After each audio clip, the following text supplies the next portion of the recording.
lichess stream today. Hey everybody, seriously welcome everyone to our stream today. That was a Micro Panda. Welcome to Drawville. Even I could draw this. Macro Panda, I'm not sure you even are ready for the draws at the World Championship level yet. Another day, another draw here at World Championship. Game 9.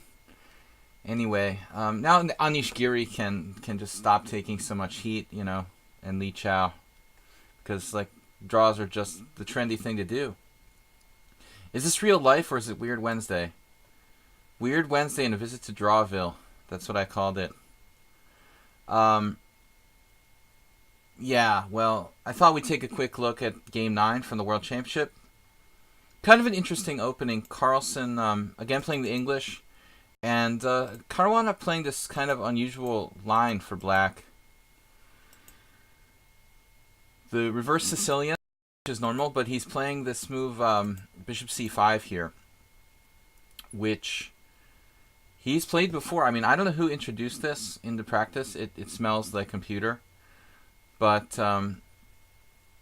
not a move you would have seen, let's say, you know, years ago. I mean, the classic thing is like trying to do some sort of tactic like this. I mean, this would have been what I would have done if I had, you know, and probably what I have had this position actually in a lichess game, if I'm not mistaken. So knight takes c3. I mean, what happens here on this variation? Knight takes c6, you lose, right? Queen f6. That's entertaining. You could lose right away if you want to. Welcome everybody to the stream. Soltigo, good to see you. Acerbate is here as always, holding down the fort. It's a little like a Scotch there, the Scotch theme of Queen f6. So it's kind of a trick there. But Carlsen could play knight takes e5, and after knight takes c3, b takes c3, knight takes e5. Looks like we have some kind of simplification. And I'm not sure this has ever happened in one of my blitz games, but this is basically what black is banking on. Black and bank makes blank.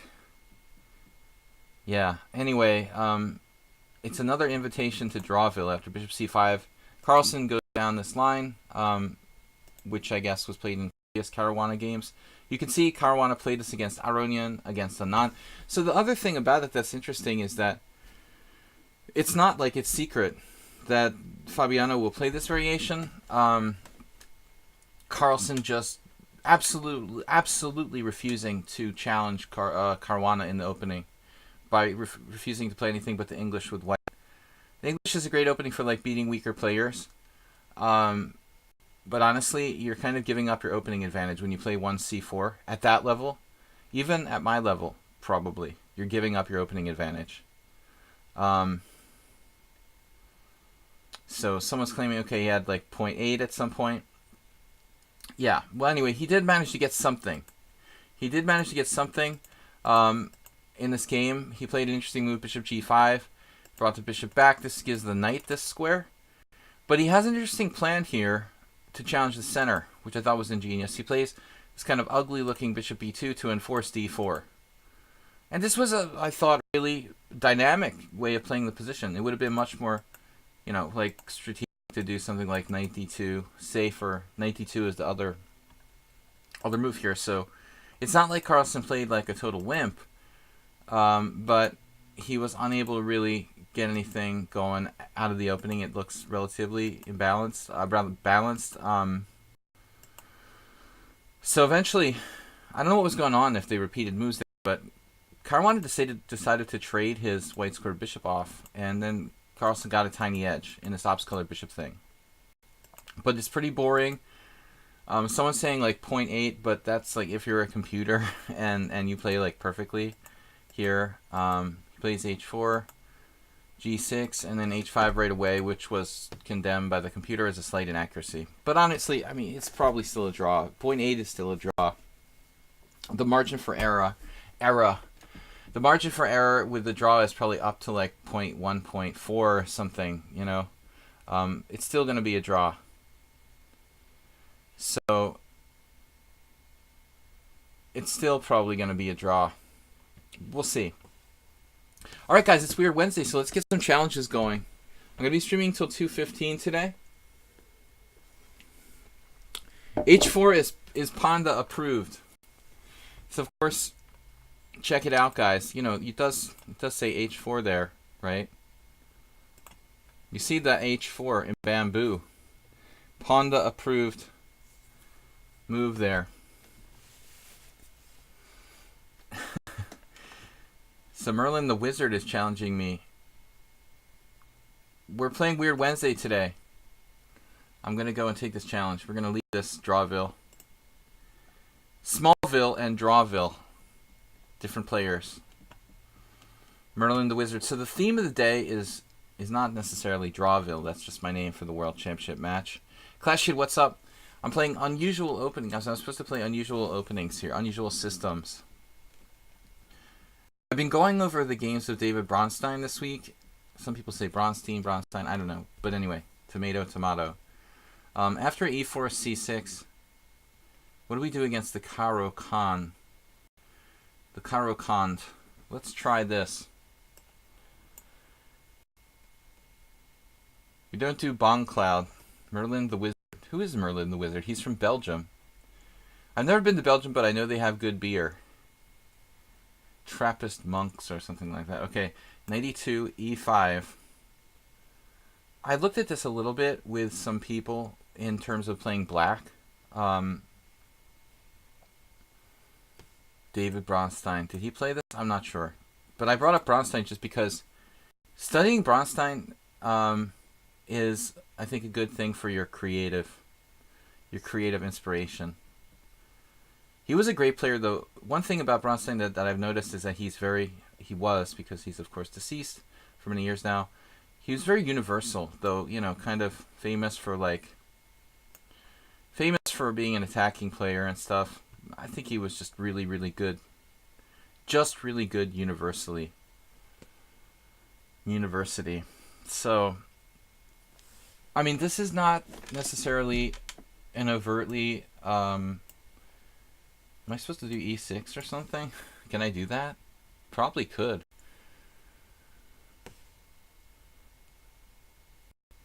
Unusual Openings means it's something that I don't normally play. It doesn't have to be the Bong Cloud.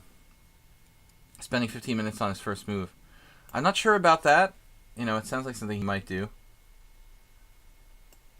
I have a friend who was a Russian FIDE master who immigrated to the United States. And he didn't go that far. But I had seen him, my good friend, who was a strong FIDE master, almost IM strength. You know, he was like 2380 FIDE, so he could have been an IM if he had really, really wanted to. This friend of mine, he would do stuff like that. He would basically think for, not that much, but 5 minutes on the first move sometimes. Not unheard of. I've seen people go into a trance and think for quite a while.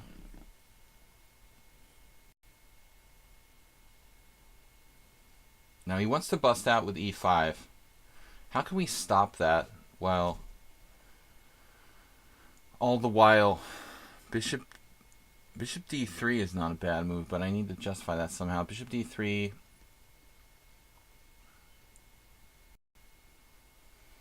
I mean, if he gets in e5, he's going to free his position. I'm going to do anything to stop that.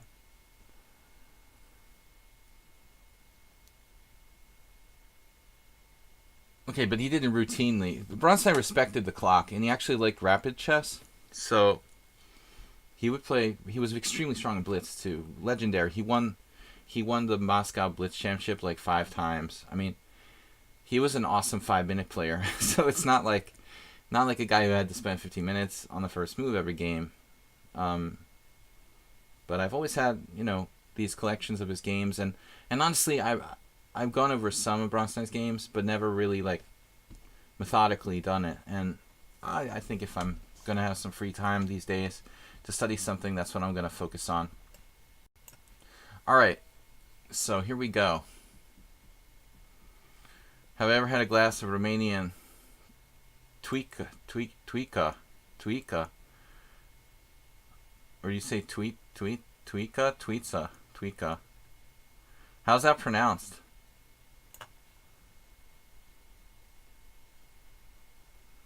How do you pronounce that, Clash? Sorry, Alex. I haven't had it. You know, I'm used to drinking like Palinka. How do you call Palinka? You know, Palinka is like Hungarian. How do you call Palinka in Romanian? Tuzica. Zuzuica. No. Merle Dixon, thank you.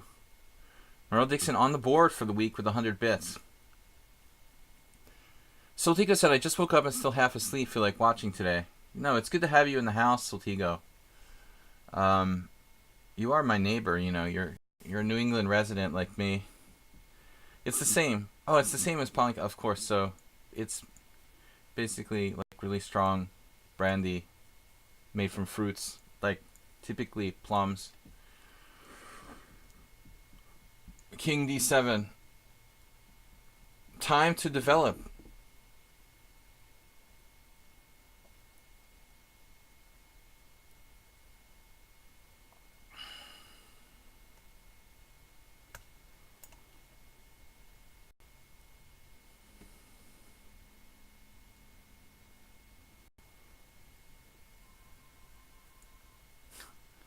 Whoa, black just played E5. What? What is that? So Tiga, you had a foot of snow. I'm in Massachusetts, and it's supposed to be freezing tomorrow. Below freezing. Very important call. You guys could probably hear the phone ringing in the other room.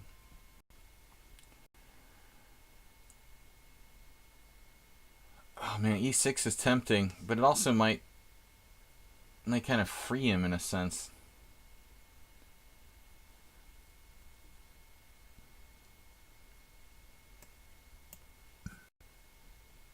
Merlin the Wizard just went crazy sacking this pawn with E5.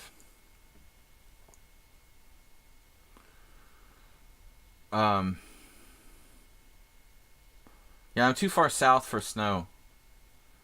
But it is supposed to get to be freezing on Thanksgiving tomorrow. So I'm looking forward to that. We had the dusting of snow a week ago, but nothing serious.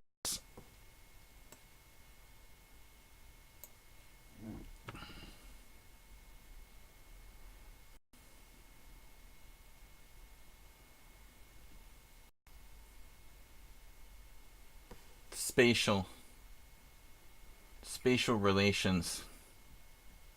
The guy you played yesterday in the first game got banned. All thanks to Turkey Farm. Wait.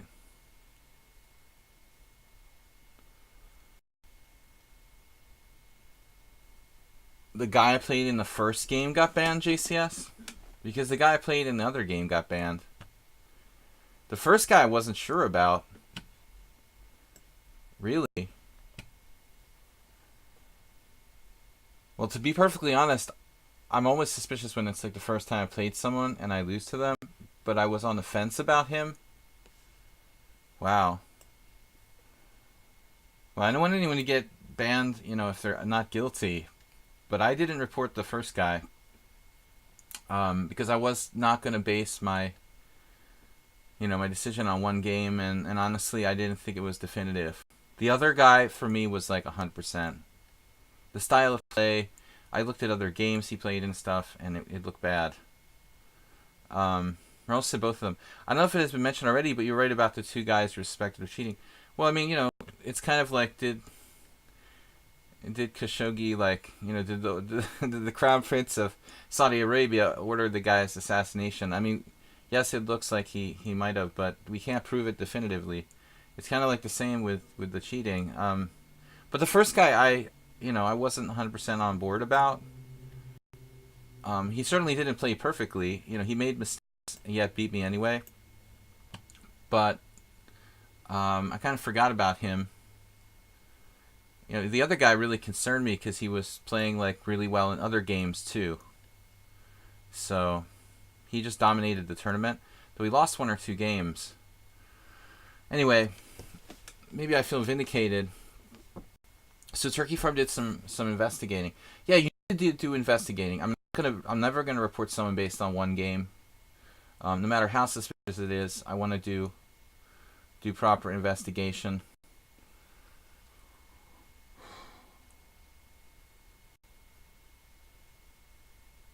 I don't want Black to be able to break free here, but I don't see how he gets out of this. The pressure mounts. Knight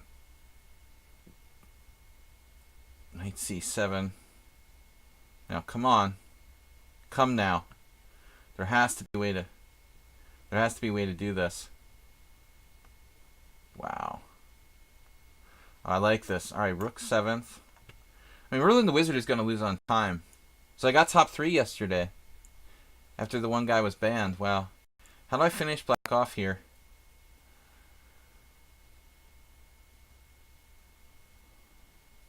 He can't defend e7, so if I were to play bishop g5, how do you defend it? Oh, I'm gonna drop that pawn. It's kind of funny. Well, this is strong.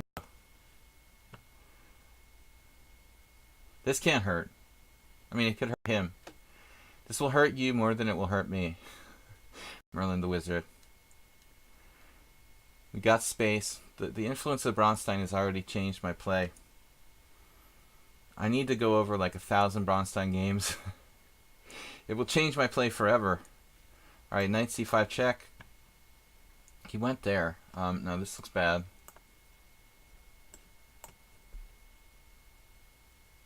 Just simply no defense.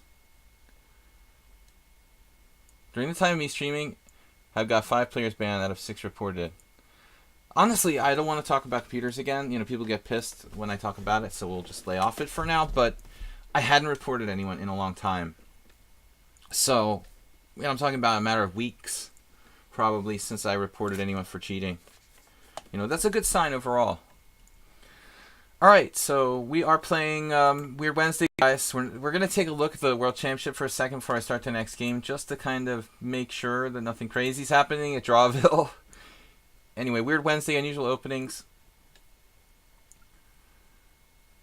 It looks like Caruana, you know, got a pawn when Carlsen sacked his pawn with h5. And now, you know, if you look at the position, you might notice that Carlsen is actually a pawn down here. But he's returning the pawn now with h4. So queen takes h4. What happens on queen h4? Well, this is still an invitation to Drawville. Okay, it's going to be a draw, guys, unless somebody drops a major blunder on the board. Let's go back to, you know, we're going to see. I should have bet on the match being all draws from game 7 or whatever, what I wanted to. I'm afraid, though, to be wrong. All right, Ignis Aram. Alex. We are trying to play unusual stuff. What can we do? Clash Kid says, is 7+2 still the maximum time control for custom tournaments? Wish it could be longer games. Absolutely, Clash Kid. It is the maximum. I don't know why that is. It seems very arbitrary to me. We should all, like, you know, we should all send a message to lichess and request them to make the tournaments a wider variety of available time controls. All right.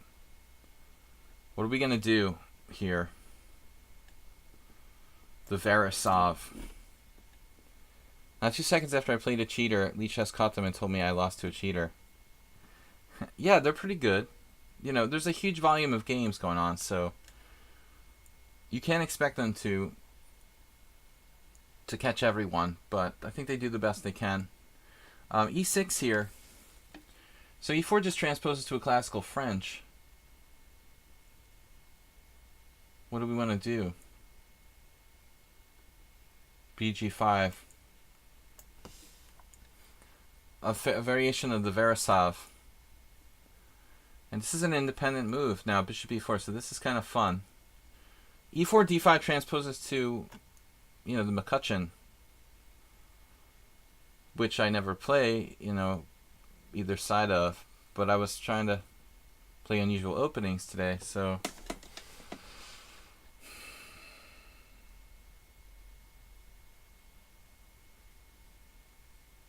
But it's not a McCutcheon if I play e4 and he plays h6. It's a weird kind of. Actually, this is a kind of Trapowski now. That's a McCutcheon. All right, so we've got the McCutcheon, which I don't play. All right. Whatever's.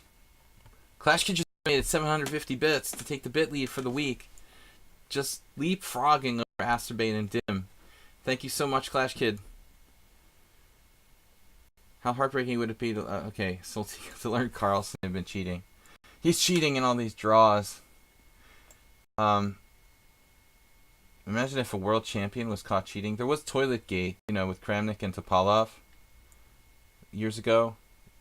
Don't ever forget about that. The Toilet Gate scandal, where suspicion was on Kramnik or something for spending a long time in the bathroom.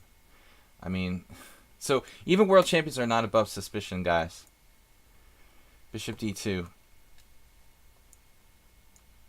Okay, this is an unusual move. The McCutcheon normally goes bishop takes c3 and knight e4.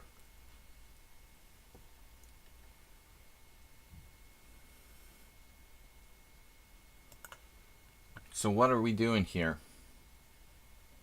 Queen g4 looks appealing to me. You know about Toilet Gate. Ignis Aurum just getting blown away after bishop takes h6. Castling into it. He's not up on his McCutcheon French. Pseudo McCutcheon. Am I going to stay in the US? I can't get to your streams because of the huge time difference now, said Gigi Helis. I'm going to be in the US for a few months, probably December, January, February. There's no set return date yet, but I'm looking at getting back to Budapest around the beginning of March at this point right now, tentatively.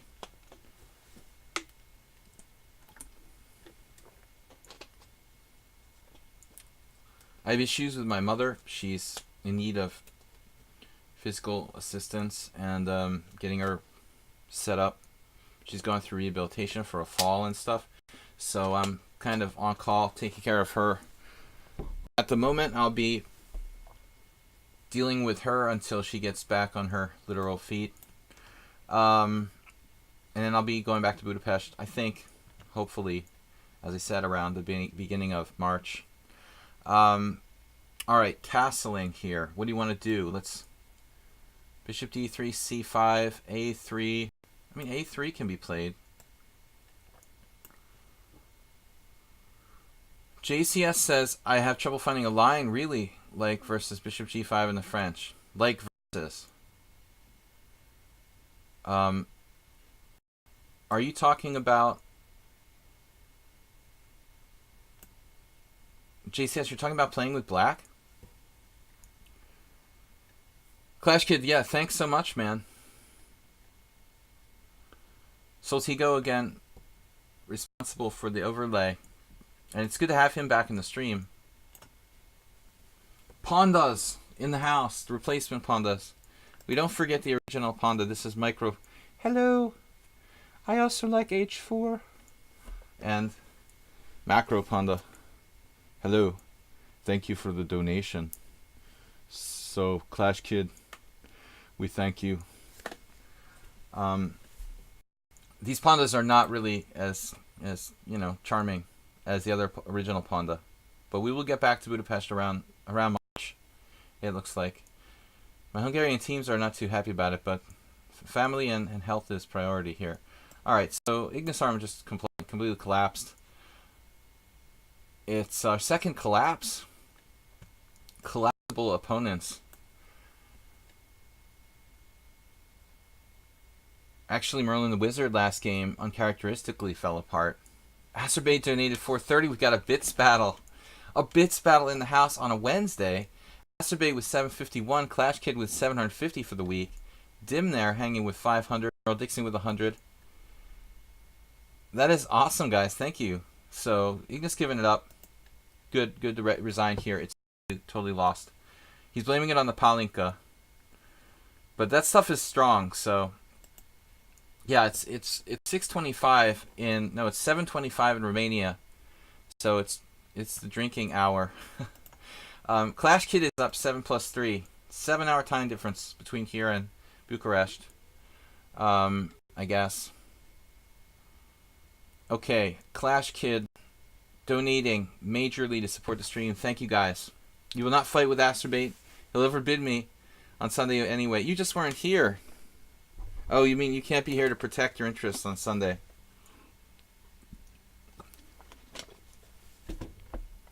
So, Unusual. Astrobate started playing B6 in honor of Astrobate and his new book by Christian, not new book, but new old book by Christian Bauer. We're going to play the English defense. Sorry, the Owen defense. I like the English defense, but the English defense is better than the Owen defense. I mean, C4, B6, D4, E6 is a little safer for black than E4, B6, D4. Astrobate is number 1, 751. We're going with the Astrobate defense here. The Owen. Okay, I could play F5, but honestly, I mean, that's a little bit over the top. See, now I don't know. Just a positional approach by white. One thing I have learned in my experience is that the hedgehog is not really a great system against the King's Indian attack. One thing I learned long ago, kind of straight up hedgehog type of setup, not very effective against King's Indian attack. So maybe I'll just revert to a form of Sicilian here. I mean, it's still essentially a type of hedgehog, but I think it's important for black to not be too laissez-faire here. How we deal with this. A little more direct in the center, maybe. Just the la chess, as Arthur Kogan. No, but la like doing nothing. Knight f6, e6, d6, bishop e7, knight bd7, queen c7. That kind of setup, it's a little lame because white will play effectively like f4, f5, and a King's Indian attack. We don't want to be lame. Don't be lame, guys. Be incisive. So if we do play a type of hedgehog, we've got to be alert, not just playing lazy automatic moves. I was thinking double fianchetto, which is viable. Let's go. Try it. The kingside fianchetto is always a little safer than the standard kingside. This is essentially like a weird closed Sicilian now. The big clamp with c3, f4. Big clamp Sicilian. Expert advice, don't be lame. Don't be lame.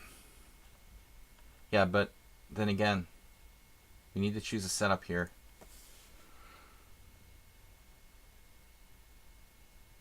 I mean, we could play d5. It's not a silly move. Let's just do it. What the heck? Let's do something definitive for once. We'll just adapt. Do something definitive. I usually try to keep the tension to be more flexible. Now he has to make a decision, really. Probably he can even consider leaving the tension, like castles, pawn takes pawn, knight g5.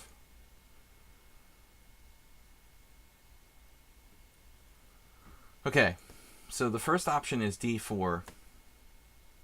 Just ensuring he can't cement, really cement that e5 pawn.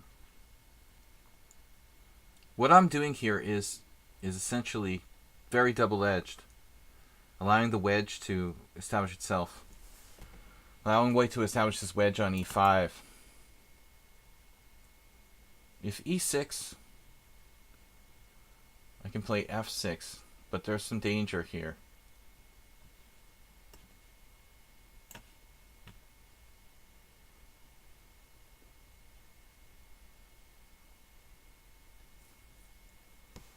F5 for maximum weirdness. Don't play F5, okay? Juicebox Wizard did that against me in a very similar structure with black. That's not a good idea. You know, Soltigo sometimes goes for maximum weirdness. You're the senior administrator here, our senior moderator. How do you title player just know what to play and when to play it? We don't, man. That's the secret. Salty Clown, we just pretend we know what we're doing. You know, we know a little bit better than you, but the truth is that most people don't know. You know, and if anybody tells you otherwise, they're just lying. You know, if I pretend that I tell you exactly what the right move is, maybe in some positions, like very specific positions, I have an extremely well-defined idea of what I'm supposed to do. But in an early stage like this, in a closed Sicilian type of structure, it's just not, you know, easy to say this is definitively what you need to do. Okay, now he's really threatening to just cement the space advantage, which I don't particularly like, but I'm not sure I have a choice now. I could have played d4 last move. All right, I didn't do it. Now if I do it, I think I just drop a pawn, like d4, cd, cd, knight, you know, cd, cd, queen a4, check. No, I don't drop a pawn.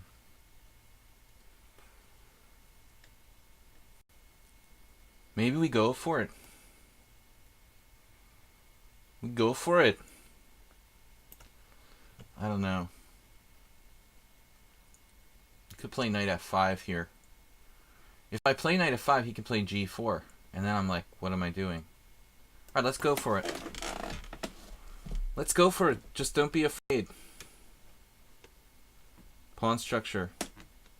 Thou shalt not be lame. I am lame sometimes when I'm tired. We could even sack a pawn now. That's not lame, to sack a pawn. Sacking pawns is not lame.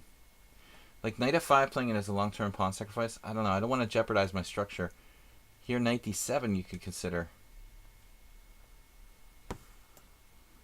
Okay.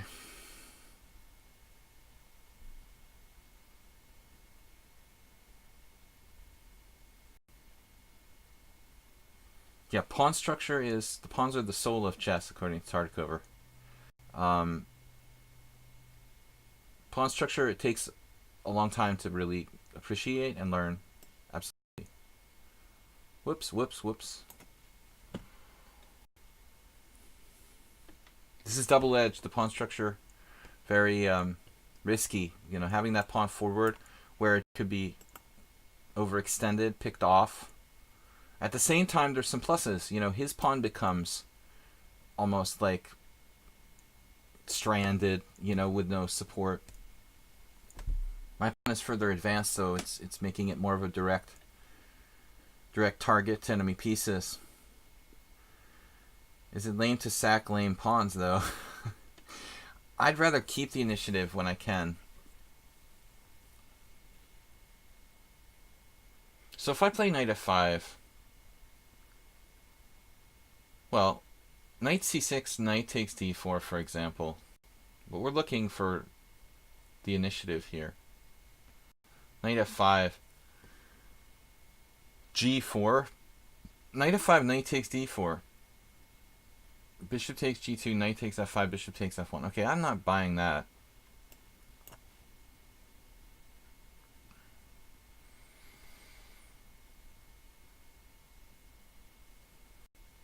Knight takes d4 is nothing. I mean, I just play bishop takes g2. Even knight f5, g f5, king g2, queen takes d3 would be fine for black. We're not worried about losing that pawn. White still is... yeah, knight a3 is a normal move. Looks like a normal move. Let's go. Let's go with the show. This is not lame. The Remote Chess Academy has some nice videos. Remote. I wanted to, yeah, remote. Manage my mom remotely. Not easy to do, to manage someone remotely. The Remote Chess Academy. Soltigo, good to have you back with us. You can make more streams. So the Soul of Chess was by Philidor originally. You're right. Why do I say Tartakover? No, I'm totally misquoting. You know, thank you for correcting me, Helis. So it's Philidor who said the pawns are the soul of chess. Philidor, please forgive me for misquoting and saying it was Tartakover. It's probably Tartakover who wrote, you know, that Philidor said that. All right, I don't know. I'm feeling like I'm obliged to sacrifice something.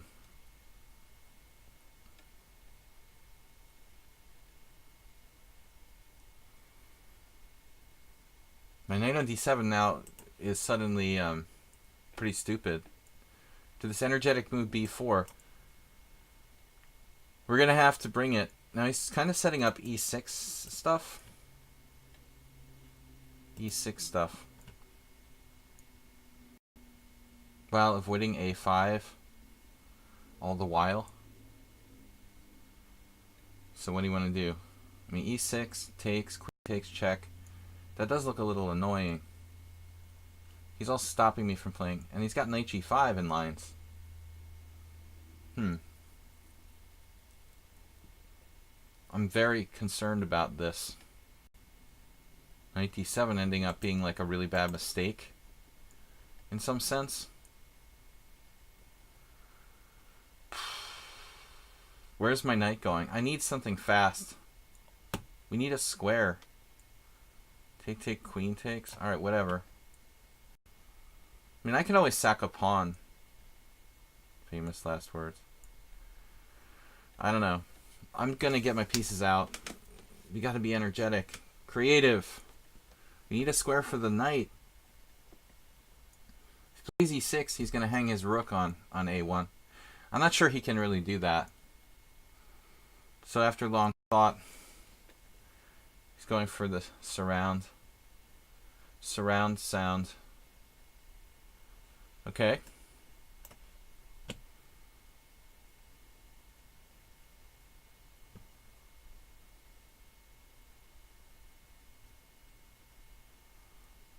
We're down a pawn, but we have some compensation. I hope. We need to be energetico.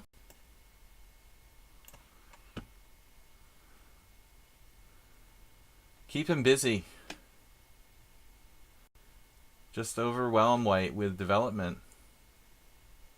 Don't be materialistic. I'm not sure that I mean, objectively this is... Wow. That move I totally underestimated. Okay. Or maybe not. Maybe it's not a good move. I didn't expect knight takes b5. I'm still down a pawn. But our pieces are playing. His knight is looking pretty dubious there on b5.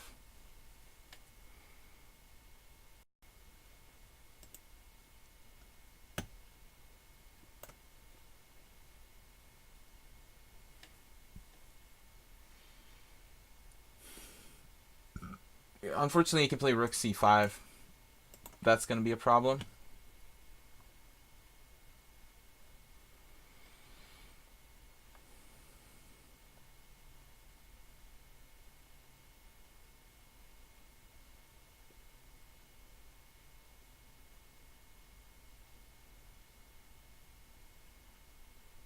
Gotta step off here. He's like not stepping off. Queen b6. Alright. Step off. Wow, a4 insta move. Keeps making these moves I just did not expect. Where did that move come from? It's logical though. For me, it's just bad. If it's bad, that's good.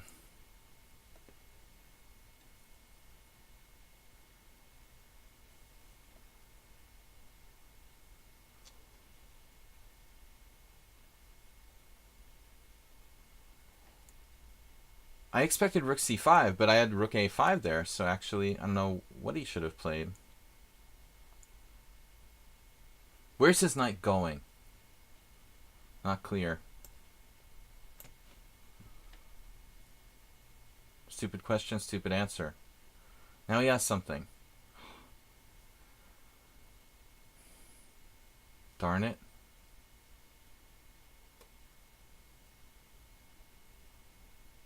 He's up a pawn. I mean, I have active pieces. Is it enough to compensate for being down a pawn? Wow, totally unexpected. Another unexpected move.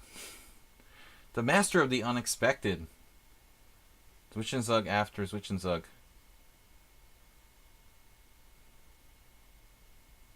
How can he place so many Zwischenzugs?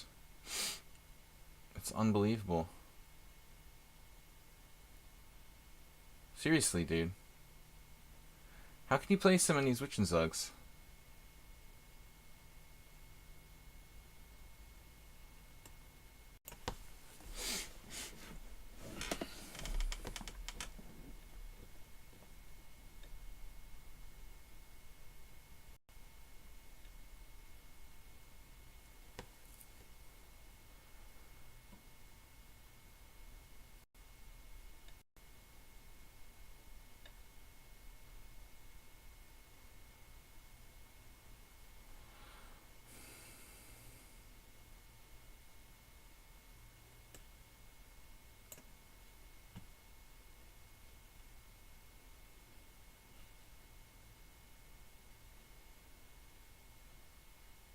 King F2.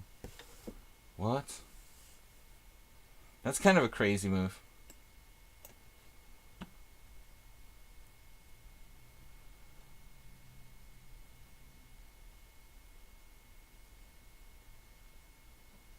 Wow, King F2.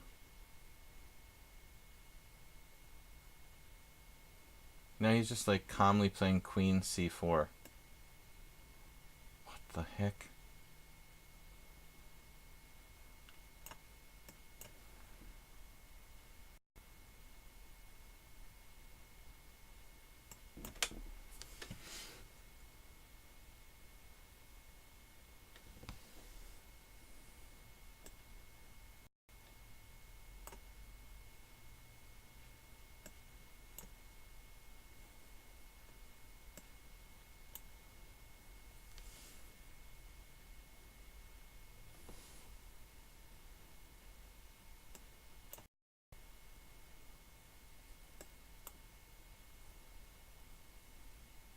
Okay, this looks equal. Carlson-esque. Great game. Wow, nice game by Clash Kid. He was probably winning. I mean, most of the game. Better. Maybe even winning at the end. But the end is very drawn. You know, the very end is very drawn. But I thought here I had already blundered. I'm probably in a lot of trouble. Yeah. I played Bishop F8, so you're winning if you play C6. I got myself in the terminal pin and couldn't get out. So I was probably okay, but I have to be... Queen C4 is the best move according to the engine. And I couldn't find a move here. And I just panicked and played Bishop takes B5. But Bishop takes B5 is probably like losing. I'm in a situation I can never get myself out of this pin here. Essentially after that. I just had seconds left and didn't know what to do. I had to find some crazy move. Queen A5, which I couldn't see. Queen A5 I just didn't have time to find. It's like drop the piece on C6, play Queen A2 check and take the rook on B1. It just didn't occur to me in split second mode. So this is slightly better for white. It was a good game until the end when, you know, essentially I blundered and then he blundered by not winning. Alright guys, we got time for some more games, so let's play. Yeah, according to the engine, Queen C4 was only move. That wasn't easy to find, and I missed my only move. Fortunately, you didn't win. It was a good game, overall. Pretty good game for this time control. Let me turn off the engine because it just hogs up the resources. Let's get some more challenges, guys. Thanks to Asterbait and Clash Kid for supporting the stream today. Dim, Merle Dixon. Today is Wednesday, Weird Wednesday. We're streaming till 2:15 Eastern time. We will have the subscriber stream tomorrow. Don't forget. You guys, it's already Thursday. I'm doing a subscriber stream. Of course, we may have limited viewers due to Thanksgiving, but I'm still going to go ahead and do the stream. I've got my Thanksgiving dinner after the stream. And, you know, if you can be here, be here. If not, then, you know, enjoy your turkey. subscriber stream. Obviously, if you're European, you know, Thanksgiving doesn't mean anything to you guys, so that's good for those guys. But let's take Artie Fufkin here. All right, unusual opening. So that was Owen's defense turned into Sicilian draw. Lucky to draw. He was better. I played inventively in that game, but Clash Kid was very solid. F2, kind of a weird move at the end. Probably, certainly not best. So, so subscriber stream tomorrow, guys. Don't forget, I will ask you guys who are subscribers to submit games if you want to analyze something 4:30 p.m. tomorrow afternoon. All right, Artie. So we're playing unusual openings today, but nothing like too absurd. Let's try e4 and see what we get. Give the accountant day today. Players 100 points above me have said good game to me, and I was thinking they were being nasty. Oh. You said just now, so I'm happy to think my game has caused them to say good game. Astrobate, a lot of people get really angry when people say GG after the game, but it's kind of like just, I mean, it can seem very impersonal and fake, and maybe it is. But it's kind of just a generic, kind of like accepted thing you do. It's like shaking hands before and after. It's basically the internet's equivalent of shaking hands. When people play a tournament game, they shake hands before the game and after the game. At least they're traditionally supposed to. In some cultures, the handshake isn't really a part of their culture, so it seems kind of weird. But then again, chess wasn't a part of many cultures either. In poker, for example, it's like you never say you're sorry after you like win a huge pot against somebody. I mean, it's like bad manners to say, "Oh man, sorry," you know, bad beat or whatever. But good game is more like a handshake after the game. It should be. But a lot of people take offense by it. So I'm supposed to be playing an unusual opening here. Therefore, we're going to need to do something inventive here. We're going to try to turn this into a Mora. You only say good game when it was a good game. Right. You mean you're not a hypocrite. A lot of people just say good game automatically after every game. You know, and I can see how that can be offensive to some people. Masturbate, yeah, I was scared. You play much higher rated, like a much higher rated player. What is the actually main setup against b6? You always go for g3, bishop g2. I like e4, d4, bishop d3, queen e2, Clash Kid. In some circles, queen e2 is considered to be more accurate than like a more standard sort of, let's say, knight c3, knight f3, or something like that. I prefer queen e2. Queen e2, knight c3, guarding the e4 pawn against pressure. g3 is solid, but obviously it's not a critical test of the opening. So I never played the Mora Gambit with white. I'm not a huge believer in it. 750, make Astrobate a bit angry before he grabs lead on Sunday again. Wow, Clash Kid, thanks for the tough game, and thank you for the massive donation today. So Clash Kid donated 750 twice today, taking up to 1,500 bits donated. You're the best, man. All the GMs who have accounts around 1,500 question marks. No, don't worry about that. Those aren't real. Here, you know, I'm not sure that this is actually... Here you need to be a Mora expert, because I don't think this is necessarily the only good move at this point. You know, why play bishop c4 if he's going to have this structure? It's a good question. You may argue that there's no better square for the bishop, and you'd probably be right if you said that. Okay, f6 now. If e5, things could get like e5, knight g4, queen e2, queen c7, knight b5, queen b8, bishop f4 type of stuff. I think that's probably good for me, but I'm, again, not a Mora player. I play the black side of the Mora. I don't play this variation. I think black is supposed to play queen c7 there. Or a6 in that position. Used to play StarCraft 2. Okay. Common courtesy to say GG before leaving. It's basically a short for I give up. Leaving without GG is bad manners, so...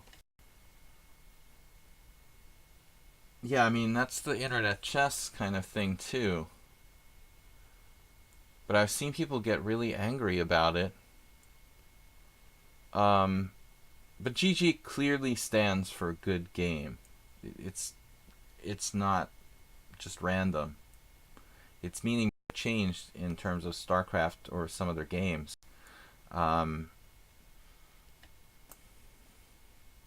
again, from online from live poker also, I've seen people say, "Hey, good game," when they get knocked out of the tournament or something. I mean, you can say that to someone who gets knocked out of a tournament. Sometimes they get kind of angry, but it's still okay. It's you played a good game. Don't say it if they played bad, though. I guess then it becomes hypocritical. If they clearly played bad, it does seem weird to say GG. You know, I don't say it automatically. I would prefer to say it before the game. You know,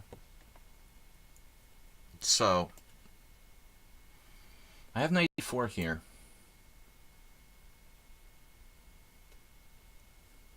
94 allows the check. That's just castle. We'll worry about it later. Black, I don't think, has played this really right. I mean, you have this fishing pole type of stuff, but we'll see. I thought this was supposed to be a mistake for Black. The way he played this. Does he have anything crazy like knight? Queen c7? Queen c7, bishop f4, f6, knight b5 was what I was looking at originally, thinking it was okay for white. Blue ST Deep says, some say GG when they think they already won. Yeah, there's some people who are like, basically smart asses, and they'll do stuff like that.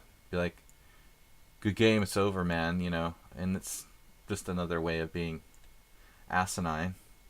The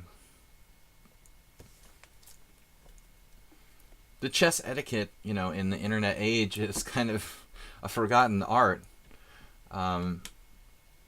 But over the board, it's considered very rude, like not to say shake hands when you finish the game. For example, angry people just storm off. I mean, that's not considered good manners. Maybe I should play b5. Maybe I should play knight e4 now. I can't decide which way to go with that. If I play knight b5, now he has queen b6. I'm wondering why my knight is on b5.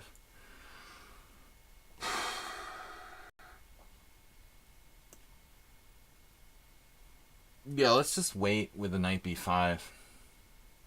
I guess he could play knight to d4, huh? That's not a very good move for black, though.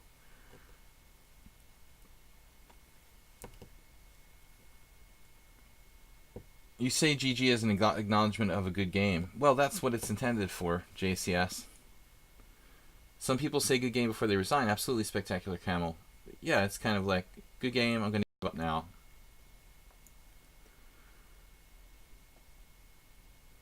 You go to hit resign and you hit draw by accident. You know those people who always offer draw right before they resign? See if you'll accidentally take it?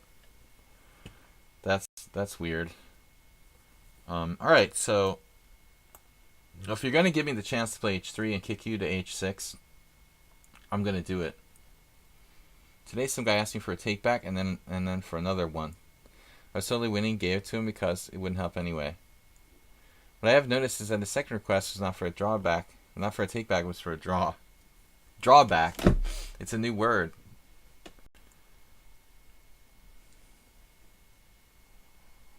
He asked for a drawback.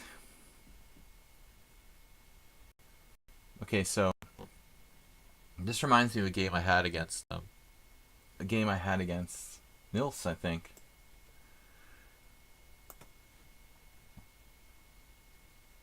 I guess it's not a no-brainer to do this, but man, this looks pretty dubious for black.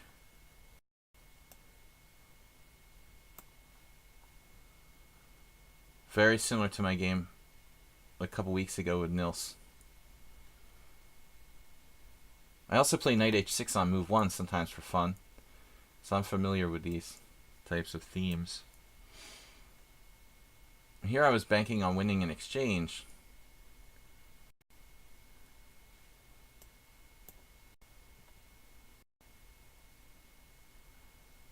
Black's development, leaving a lot to be desired. as far as the queen side goes. He's totally bottled up. Active player. He sacks an exchange.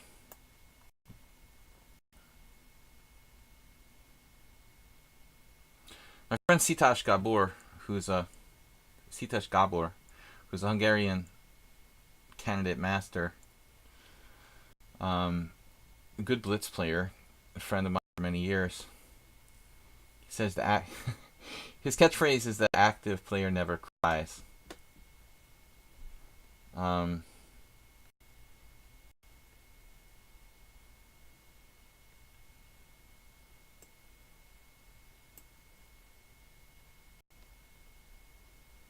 wouldn't mind sniping a pawn here. People shouldn't offer multiple draws. Like, you offer a draw, then you shouldn't offer another draw for like at least, well, until the position like drastically changes, let's say. Bishop g5 was a crazy move. Black is done. It's okay to offer a draw, and if the position changes, even if it's like a move or two later, if the position changes significantly, it's okay to offer another draw. That's the basic etiquette of it. But you don't just repeatedly offer draws. You know, it distracts the opponent. It's the rules, at least in tournament play. All right. So Soltigo, somewhat unsound. We're gonna take the guys who are actually subscribers. So somewhat unsound, new opponent. I don't know if you're. I don't think you're a subscriber. It's a brand new account. So we'll wait on that, and we'll play Soltigo, our moderator, and also Yabatis, otherwise known as Spectacular Camel. I'll be streaming till 2:15. We've got an hour and 15 minutes. You like how my mouse always hovers over the resign button or draw button, depending on how he feels about the position. That's just your imagination. I have a bad habit of doing that, JCS, and it's not intentional. So I played a little bit of E4, a little bit of D4 today. Let's go with something else against Soltigo. I think I played B3 against him recently. I don't want to be too dismissive of Soltigo because he's a tough guy. Anyway, let's go with E4. So that's what it means. I wondered for a long time why he does that. 142.5 to 20.5. What is that, Gigi Helis? Someone else sounds on a follower, pretty new to Twitch. Okay, cool. Well, you don't have to be a subscriber to play. I will take the subscribers first, but you know, there's not a long list today, so you know, hopefully you'll get to play. Soltigo plays Astrobait new opening. One of our biggest sponsors, Clash Kid #1 this week. Astrobait with 751 bits. You guys see in the Streamlabs, Astrobait made a Streamlabs PayPal donation of $25. See it streaming over there? Who can top that? Fish Rat Cow with $5. Thank you guys for that. We're not gonna have a lot of viewers today because of the World Draw Championship going on. That's so exciting that people can't peel themselves away to watch real chess being played. Okay, it's a little much to call this real chess compared to the World Championship. I'm sorry, but 9 draws in a row. It's getting a little old now. Let's watch my stream instead. Oh, it's the score, 142.5 to 20.5. That's a lot of games. So we'll see if we can demonstrate for Clash Kid what my recommended setup is. You peeled yourself away. It was too interesting to... Yeah. Carlsen refuses to play anything but the English opening now. Finally, we had a real game yesterday. What felt like the only, you know, real sharp opening thus far, you know. Now, Soltigo played d6, so it's not a real Owen defense anymore. This is like a rickety sort of hippo.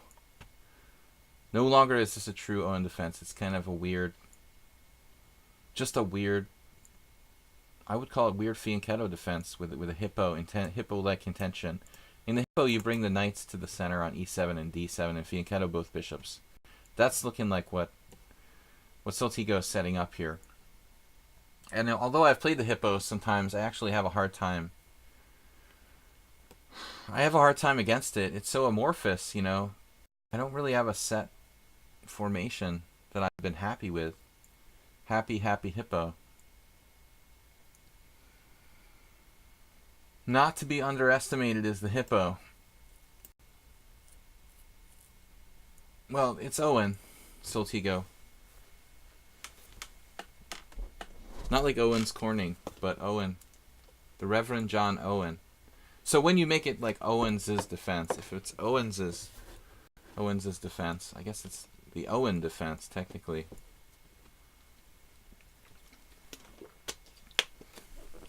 I'm not sure how strong Owen was. He was like a solid master. But he wasn't like a household chess name. Some other good players would play in that era of the in the late 1800s, would play fianchetto setups. Classical chess players of 150 years ago or whatever would rarely play anything but e4, e5. Now basically, we could transpose to a Ruy Lopez type structure here. You took a couple of lessons from a guy who owns a children's chess club. He always tells me to stay the hell away from modern GM games because those guys do everything wrong.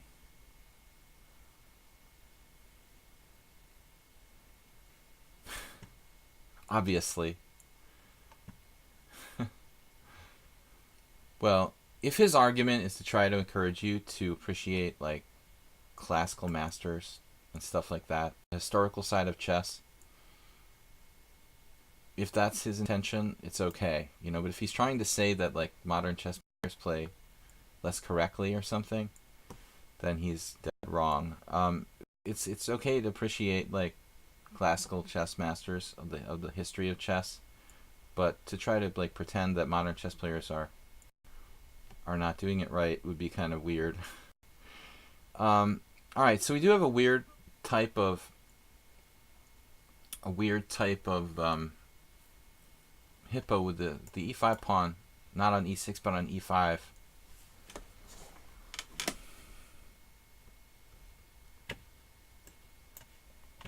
I'm not sure about this move, but we'll try it. We could play a4, a5. That's probably not something black should really allow. I snuck it in there at the cost of development. Normally people would play a6 to stop it, so they could meet a5 with b5. Soltigo just allowing me to play a5.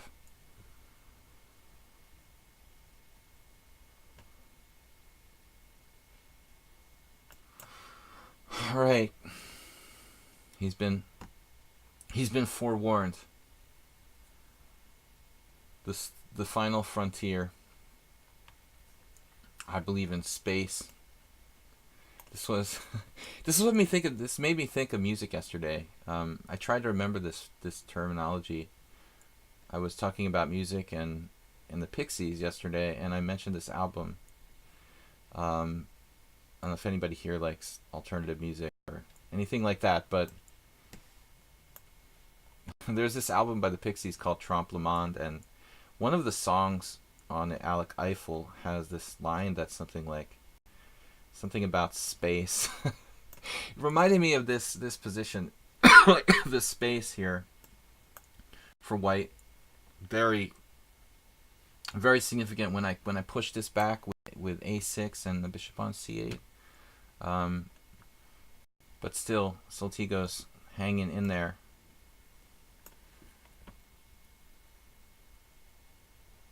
Fundamentally, looks risky. Oh my gosh. You know what's scary about Soltigo? His very, very sharp calculation ability is striking. Great ability to calculate.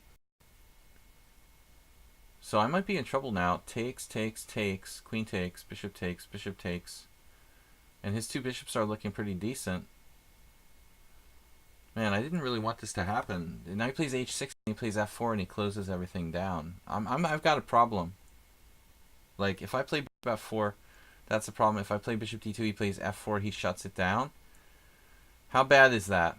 To play like bishop d2, f4. Oh man, I don't know about this now. He's going to close off the king side, so bishop g5 was a big mistake. He's still threatening to close off the king side. Man. I really screwed this up. Luckily his bishop on g7 is blocked, but... Wow. Lego likes his short side. What? Lego. It is like Legos? Well, how about 4? I'm not going to let you do that, man. I'm not going to let you do that. You're not allowed to play f4. It's just out of the question. I've already made a massive concession giving up my dark squared bishop, though. So it's very possible that black is at least equal here. Alright, GG Healis, thanks for joining us, guys. Soltigo is so... He's been nursing his wounds, but seems like he's pretty good shape to me. Just blasting me on the clock. Playing well. Another good move.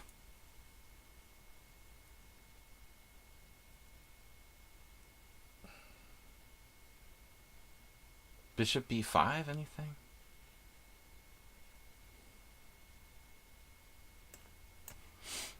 Alright, if bishop b5, I don't mind it. We'll just trade white squared bishops.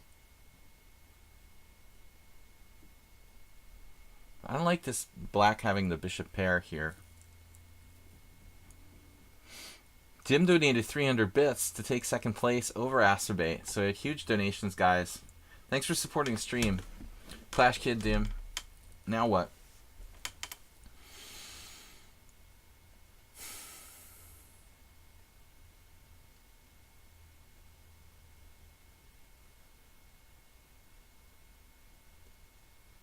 Okay, I'm just gonna flag, so...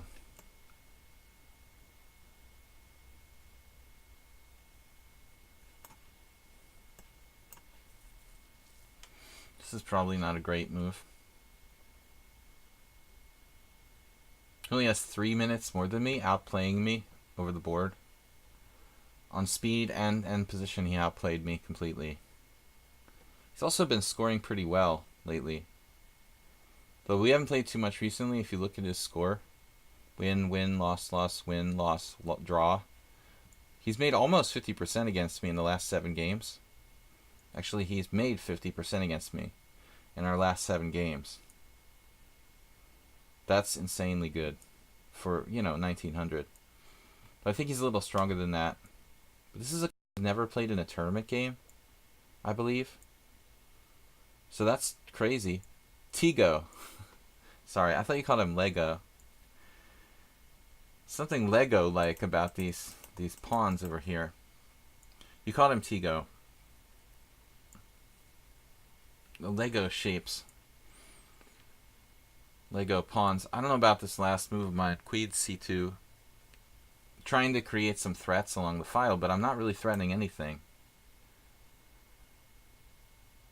If you were to do something crazy like d5, I take it. I give him 2 rooks for the... 2 rooks? That would be really unclear. 2 rooks for the queen and pawn.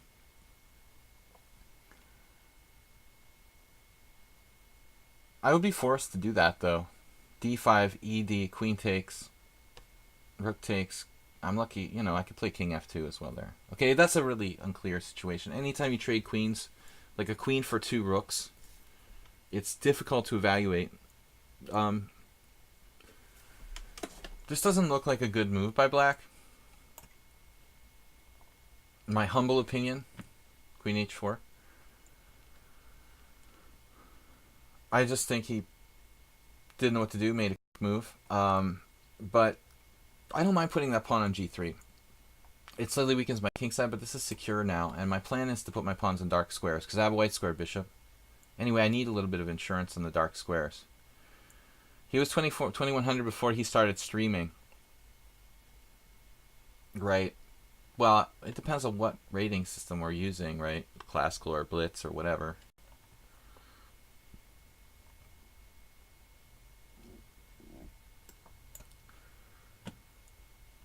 I could have played e5.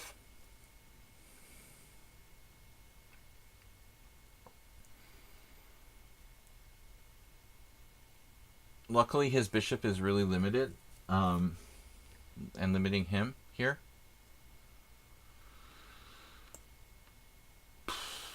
Is that even a good move, or does that even make sense in any way?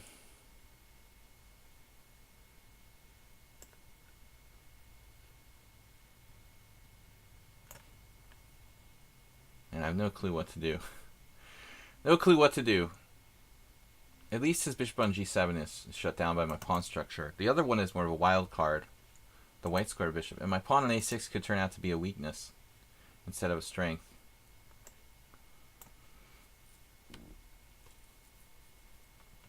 Stay away from the chalupa.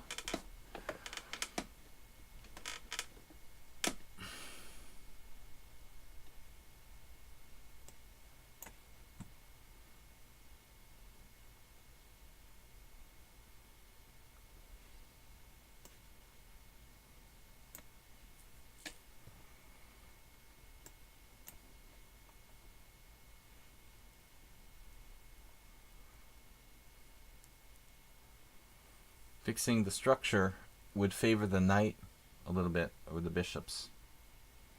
His bishop is frustrated by my pawns on dark squares. He was looking to set up some sort of sacrifice, probably.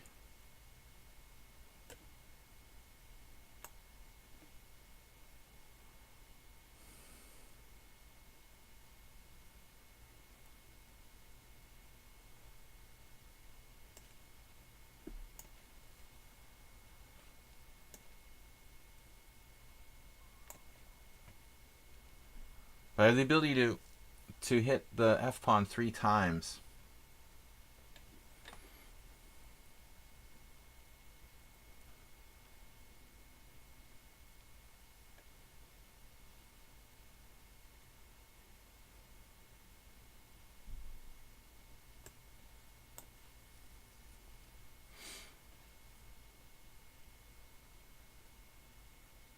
Kind of Magnus Carlsen Caruana-esque endgame here. Likely ops-color bishops, for example. He resigned. I think you ought to try to play this out. Maybe queen f6 and try to play ops-color bishops. Or maybe you have a tactic with bishop takes f4. Soltigo may be a little tired. I don't know. He would normally probably not give up quite so early here. He resigned early, prematurely. At this point. Still put up some resistance. I was thinking here. Set up bishop takes f4 threats, but apparently, okay, so this kind of thing, bishop takes, bishop takes. Yes, I'm winning according to the engine, but in a practical game, I mean, it's not at all over, So Soltigo somewhat unsound, somewhat resigning early. Ubatis is next. Yeah, we were lucky though. He had the initiative, I felt, after the middle game. Middle game initiative for black. I overextended my pawn on a6 and I ended up giving up my dark square bishop with bishop g5 was really unconvincing. So Yabata's playing the English now. What to do against the English that's unusual though? I mean, that's hard to come up with something. I know Yabata's repertoire a little bit. He likes to play g3 typically.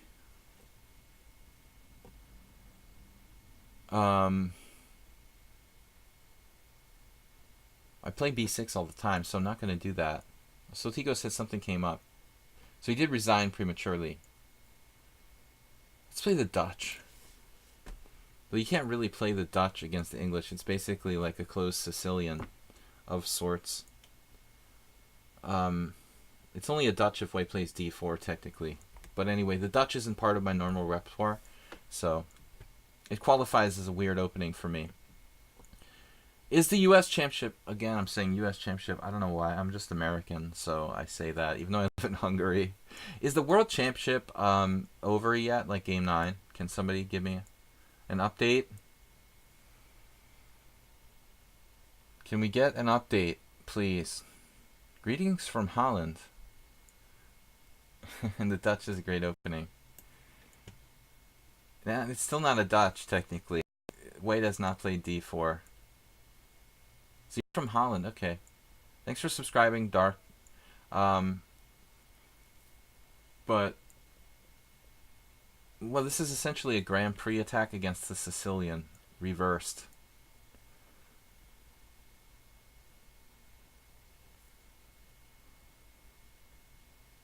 But Soltico had to resign because something came up. He could have put up a lot of resistance down a pawn in ops-colored bishops and queens. I got a few e4, b6, f4. Yeah, that's exactly what we're looking at here, Acerbate. The same thing with reverse colors. I mean, anyway, you can play like c5, b6. You can do c5 in that situation, Acerbate. If you play e4 and they play b, and if they play e4, you play b6, they play f4. You can always convert to a Sicilian. Anyway, you're a player who is playing the Sicilian. I think it's perfectly good. Yabatas here must have gone to take his toast out of the toaster or something. Bishop b2. Way too much time to spend on that move, obviously. Alright. So this is a reverse closed Sicilian. Yeah. Someone recently claimed that I love closed positions. But if I love them, then I'm not aware of it. You know, maybe I like closed positions if I have enough time, but I don't like playing closed positions in fast chess like blitz. Your mother walked in and started talking to me. Regardless of position, it's basically resigning leaves me with zero concentration. Okay. I hear you, man. Yeah, family or friends that distract you from playing. It's a difficult spot. You should practice with, somebody blowing smoke rings in your face. Like preparing for the match with... but Vinnick preparing for the match with Tal. Alright, d4. Good move, Acerbate. Yabatas, sorry. I forgot that, I'm having a conversation with Acerbate about the b6. And then I'm playing Yabatas and calling him Acerbate. Distracted. Okay, so here... Keep the tension. You can give up the center. You can push the e4 kind of overextending. Or you can find a way to keep the tension. This is probably, at least from a positional standpoint, the correct way for black to play. I did see, analyzing with one of my colleagues or students, something along these lines. Now e4 is more tempting because it would result in hitting that knight with tempo. It's a bit more viable now to play e4 if it's going to be with tempo. My other option is to try to keep the tension, but it feels going against the grain of things now. If we try to play queen e7 here, it feels like we're going a little too far. But who knows? Queen e7. Let's do it, man. Let's be inspired like Nesbedinov. Queen e7. So d5, but that's too close. White can play d5. I can play e4. It's a matter of style. This is pretty dubious for me, probably. Nesbedinov played this game where he was black, and it was like d4, knight f6, c4, d6, knight c3. How did it go? Knight c3, e5, I think, and then white played knight f3. And in that position, white has c4, d4, knights on c3 and f3. Black has knight f6 and d6 and e5. And the e5 pawn is under threat. So the standard move that Nesbedinov used to play was like e4. You can also play knight on bd7, just playing an old Indian. But Nesbedinov in this one game, in his collected book, collected games, played queen e7 on move 4. And he knew that it was kind of not correct, but he did it anyway. I'm basically playing like that here. So knight c3. The moment of tension.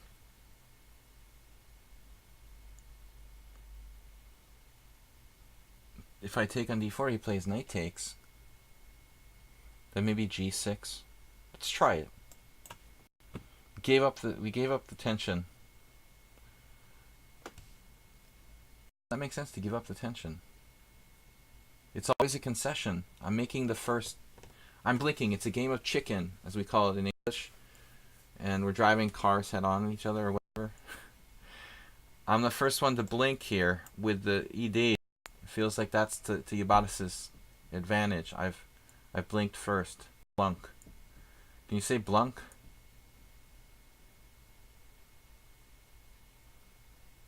How to cook eggs. Well, I guess there's a lot of ways to do that.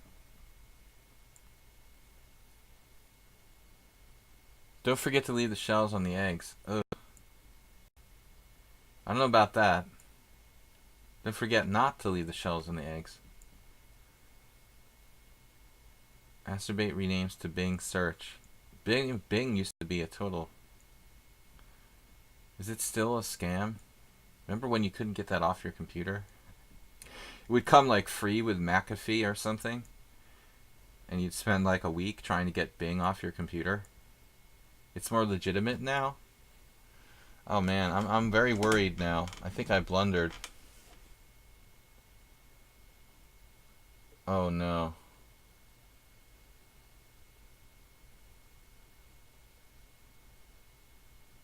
Oh no.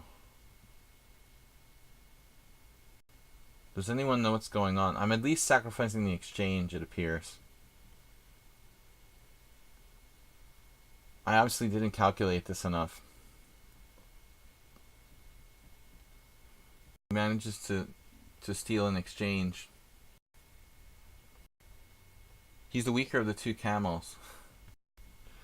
Now he takes c6, so I have to take that guy. Now the question is, after bishop takes h8, bishop g7. Bishop takes g7, queen takes g7.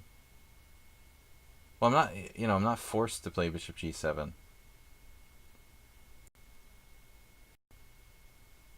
By the way. Wait, bishop g7 loses a piece. What am I talking about? Or does it?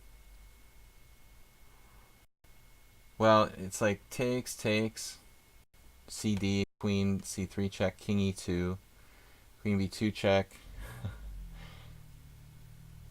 Wow.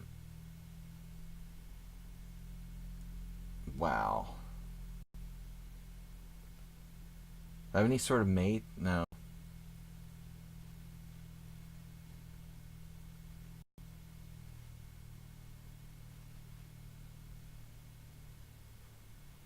It looks like I bamboozled myself and I'm just lost now. There doesn't seem to be anything really sound. I'm gonna have to just swindle him, basically. Go into swindle mode. I feel bad. I played this stupidly. Dropping an exchange. Entering swindle mode. I don't like to lose by blunders and have to like win cheaply. But we'll do what we have to do. I'm good at it. It's actually one of my greatest skills, is swindling lost positions. I don't get to display this. I don't like to. I'm not proud to win bad positions. You know, some people kind of brag about it, but I'm known as being very hard to kill. And one thing I never show too much on the stream is my ability to win lost positions. But I'm notoriously tough in lost positions. One fact that a lot of people don't know, because I try to hide it. Now he played queen d4, which is absolutely the most incisive move I can play, but maybe he's pushing too hard with that move, actually. Knight g4 or knight e4.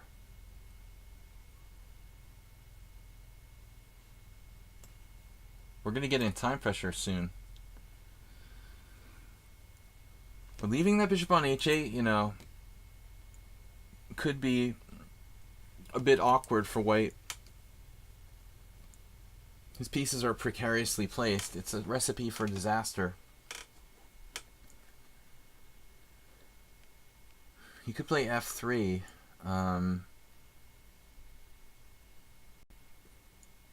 If he plays f3, what do I do? By the way,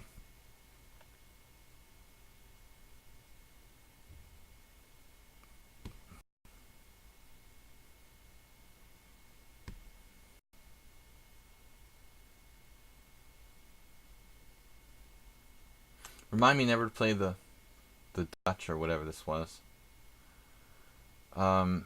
Man.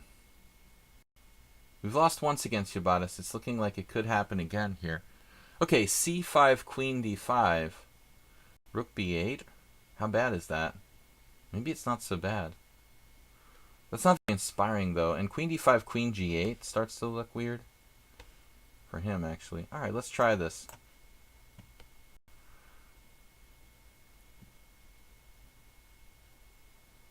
Try to make it as strange as possible. Try to trap his queen.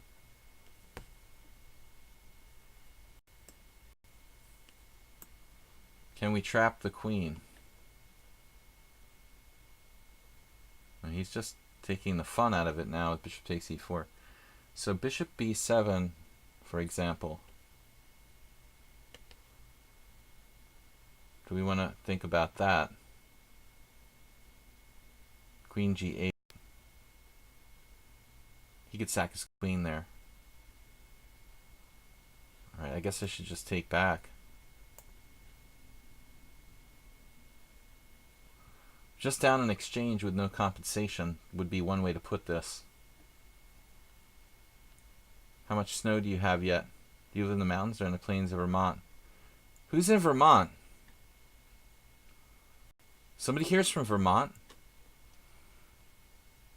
We have another New Englander in the house? Because I live in Massachusetts. Soltigo is in Maine.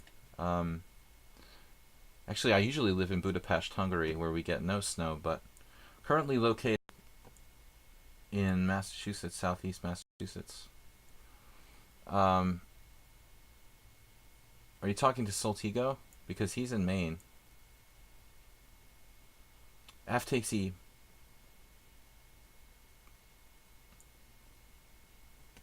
I live the coastal area, so it doesn't get a lot of snow necessarily. Alright, bishop c3. Yes, leave the house, please. I want you out. Stay out. Get out and stay out.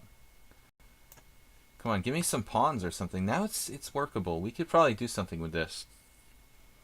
As far as swindling. Swindling chances are good. Grab a pawn. You know. Hold it together. It's hard for him to get me on the white squares. Maybe we can glue it together like bishop c8, bishop f5. He dropped his rook. It's a trap. It's all a sophisticated trap. Now we're up a piece.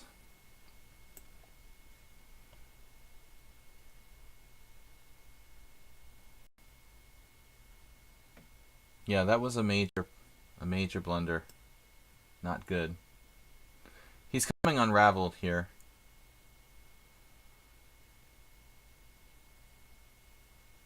It's getting worse. It's supposed to be freezing where I'm at. Sorry, I'm not going to say it. You know what? I'm not going to say sorry, because it's not cool to say sorry. And it's not cool to say good game when it wasn't a good game. So Yabatis, thank you for the game, sir. Thank you for the effort. Somewhat unsound, Tsubasa, Blue-Eyed Albino. So someone out unsound, guys. I have time for like 3 more games, it appears. Someone unsound, I'm going to play next after Blue-Eyed Albino. Taking the subscribers first. Don't say good game when it wasn't a good game, right? And if you don't mean it, then don't say it. Blue-Eyed Albino. I played badly. I know I didn't play a good game, and he did until a point, but you can't say good game for that. Knight c3. Let's be honest. So, Blue-Eyed Albino, pretty strong. He's got 5-7 against me in score. He's taking it upon himself to play an unusual opening. The Dunst opening, among other things, right? The Link Springer. How can we make it fun? I mean, I don't want to play anything too stupid. A6 against the Dunst opening. The Dunst St. George. I'll trump your Dunst with a St. George, basically. Said the T word. Man. All right.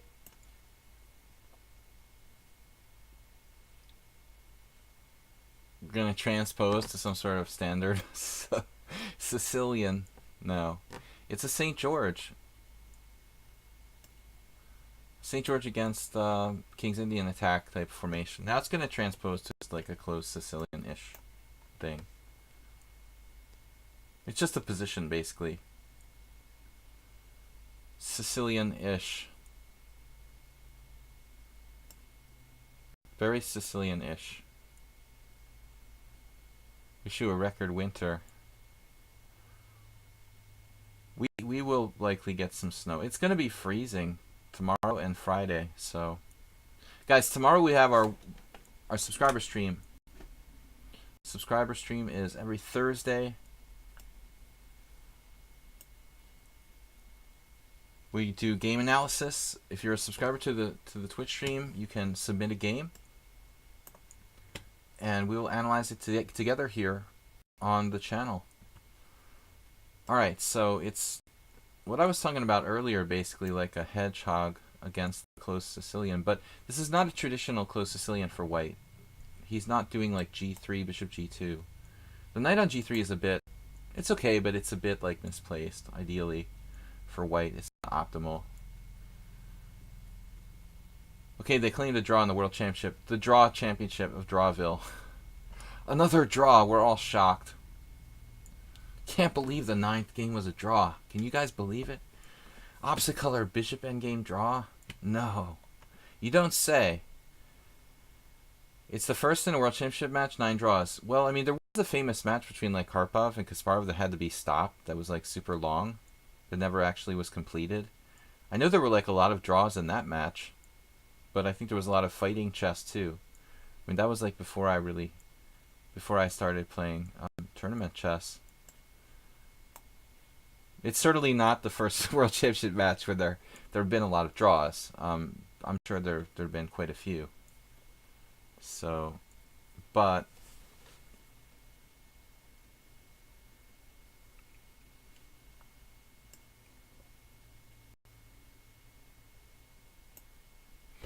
I feel like my queen is a bit misplaced here.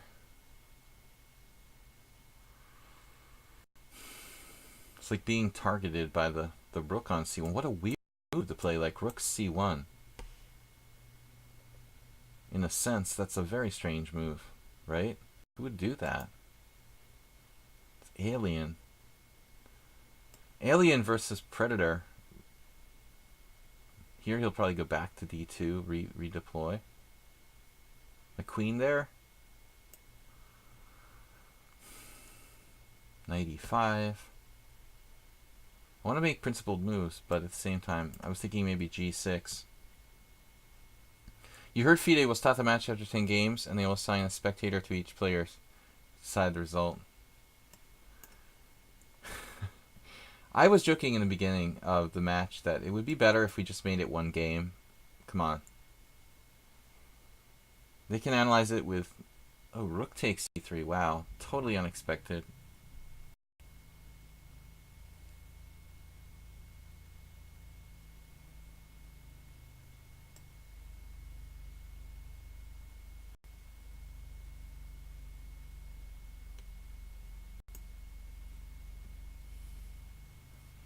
Man, this move is kind of sketchy. Queen b8. Rook takes c3. I would never have imagined that capture. I was expecting pawn takes, 100%. Why am I putting my queen on b8, though? That seems a little bit weird. I mean, even d8 was probably better. Just undeveloping. One game. And flip a coin for color and let, you know, Maurice Ashley and the people at chess.com go crazy with the color commentary on football style, American football style, blow by blow.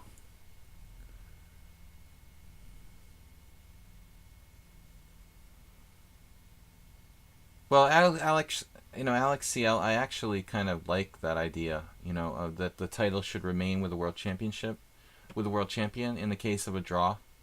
I mean, that's a traditional system, and I think that it actually kind of makes sense. I wouldn't disagree with that concept.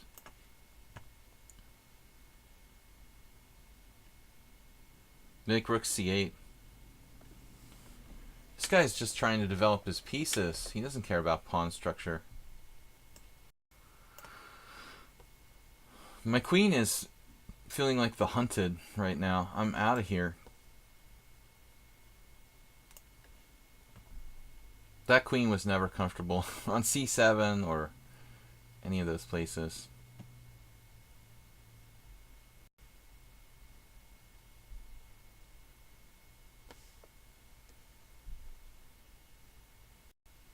Wow.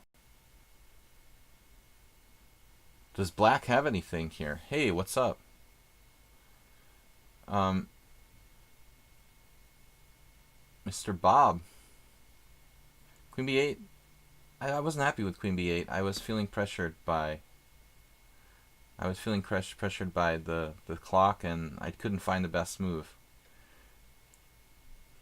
I'm just waiting for white to make a mistake. He wants to play like b4, pawn takes pawn, rook c7, but I have knight c5 there. And it's very unclear what's going on there.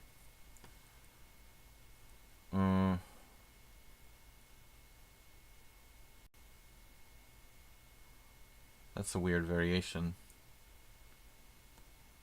Okay, queen there. I'm definitely playing a5 now. I've had enough with b4. You know, that's not happening.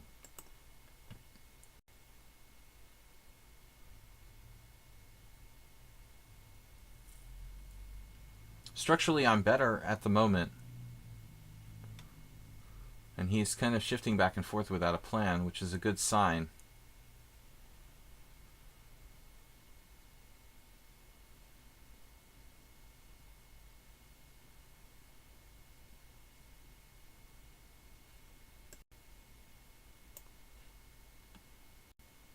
I'd really like to play like knight b8 back to c6 or something like that.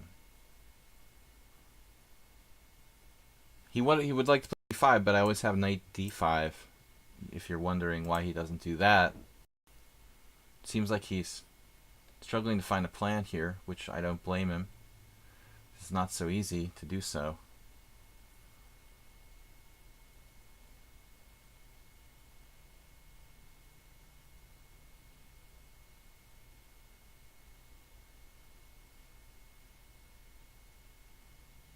It's actually hard to say what either side is supposed to do here. I guess my rook on a8 is just defending that pawn. d5 would be a good move for me. All right, I don't have a clue, guys. What are we doing here? What is he doing with knight g5? Just trying to get me to weaken my king side? It's so hard to come up with a plan for either side.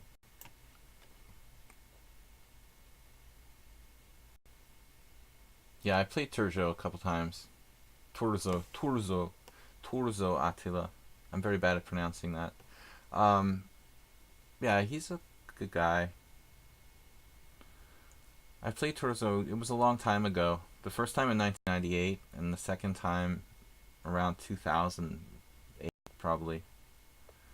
Well, twice in 2008 and like once in 98. I think I might have played him 3 times. I might have played him 4 times. I don't remember. I know I lost the first time, and I still remember that game. The second time, we played a couple games in an IM tournament, and I won one, and I played him last year too. So we played like 4 or 5 times. I'm either equal or +1. I only lost once. Because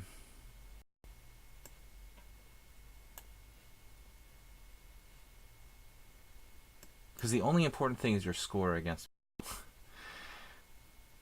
But the question was, have I ever played him? Yes. The answer is yes.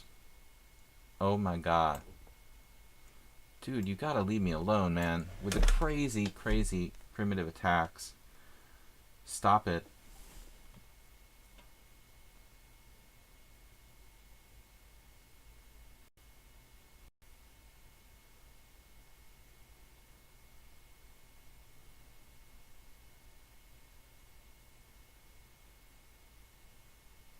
Clash Kid says the convenient thing as an IM is that you can make inaccurate moves.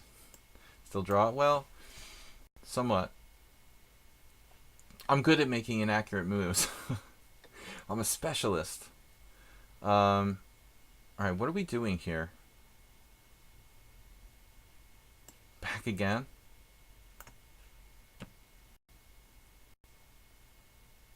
Whoa. Dude.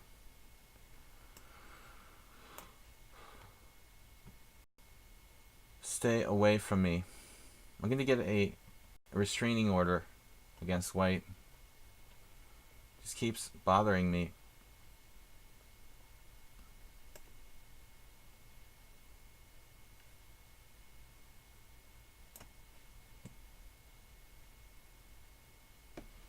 What's his next tricky idea?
You can almost predict every single move that Albino makes. Now I've played a number of games against him.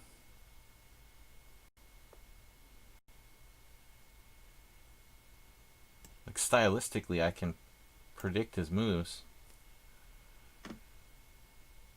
He'd rather have you like pull one of his front teeth out than trade queens. It's like, look, like literally. Yeah, I'd rather lose my front teeth than trade queens. Just yank them out. I mean, this looks terrible for him, but he is kind of cagey.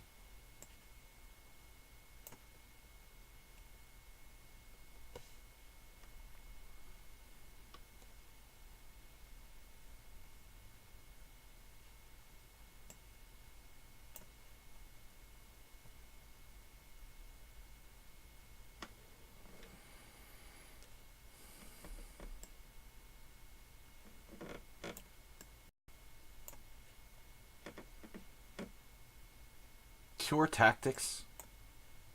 Just pure tactics.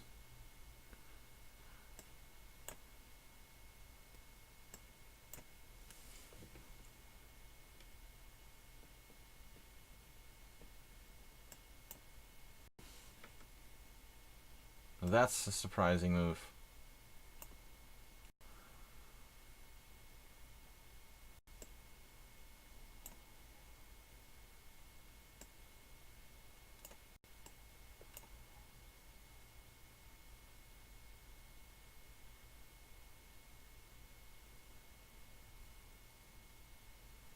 Very fast, very strong tactically. My only chance is like strategy and in-game technique. Good. Alright, so I said I was going to play somewhat unsound. I'm not going to play this rated. I don't do rated sudden death. I've got time for 2 more games. Somewhat of sound is one of them. Did G5 win around move 40? Very likely, Bob. Very likely. But he was pressuring me on the clock. He missed b4 probably as a sacrifice in the opening. I thought it would have given him very strong play. You know, and I shouldn't have allowed that probably, but I did for a move or two, it looks like. Somewhat unsound. We've never played before. All right. Technically, I shouldn't play someone on sound because I say I'm only playing people who have 100 games or more. But anyway, I said I would play, so I'm going to do it. He's been waiting for a game. Are you familiar with Attila's trademark remark? Okay, let me push my pawns. Pounds? Pounds. Pounds. Pounds. I'm very sympathetic. Yeah, he's not a bad guy. He has a good soul. Seems like he's a good person. I don't know him, like, really well, but we've always been very friendly to each other, and on good terms. Alright, so it's the, no, he's a good sportsman, Torzo. I had a tough game against him in the Hungarian Team Championship 2 years ago, where he really tortured me, and I had to hold this game in an unpleasant position with black, and I managed to draw one of my trademark games. I'm just in the mood for weird. Never played this in life. Don't even know the name of the opening. It was just a weird. It was weird indeed. A weird closed Sicilian. Blue-eyed albino, but I think you had B4 with a good game probably. Oh, so he plays classical music. Okay. So I can only like him. You mean Torzo plays classical music on his stream? That's cool. Bishop takes c3. That's c6. Of course, this is a Nimzo reversed, so that's why I'm calling it c3. Typically, I would play the black side of the Nimzo Indian and play the mirror image of this. Yeah, Torzo he's a nice guy. He's a very friendly and sportsmanlike gentleman. He was always an absolute gentleman when we faced each other. And maybe as I said, we played at least 4, maybe 5. 1, 2, 3, 4. At least 4, maybe 5 games. Yeah. So bishop takes c6. I actually lost against him twice, so I'm lying. I think we have. I remember I blacked out a game where I black out losses. I blacked out a game where I lost against him. We probably have an even score, like 2 wins each, and 2 wins each, and a draw or 2. So 5 or 6 games, in fact, but only 1 in the recent years. Bishop takes c6.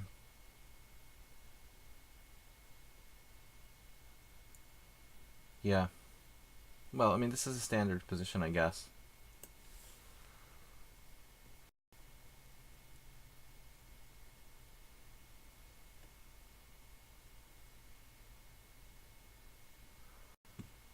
So I take the opportunity to smash this pawn structure here, I guess.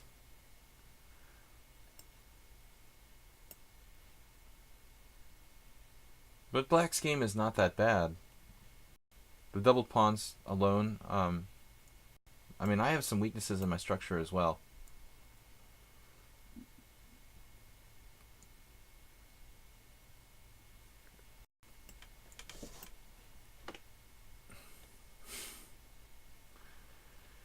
Okay, so we're moving on to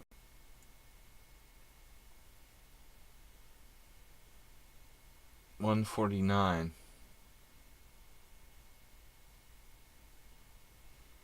Axl Rose.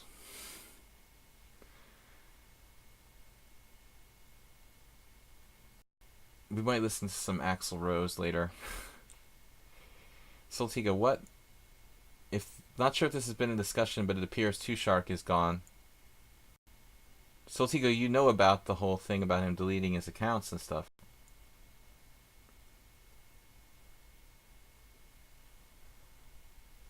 So there was a troll who pretended to be Two Shark a couple streams ago, last week, and they didn't really fool anyone. But we had no idea, like, who would go out of their way to do that. It seemed very, very strange.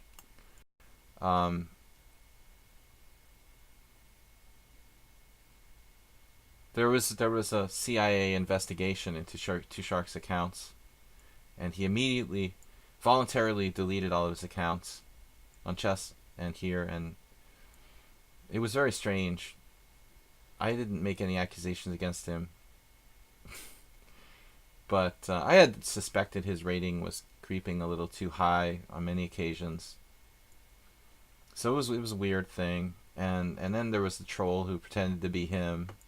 If you guys don't know what we're talking about, we're just talking about one of the regulars in our stream who suddenly appeared to have admitted to being a computer assistance user and just was ashamed and like left the building permanently.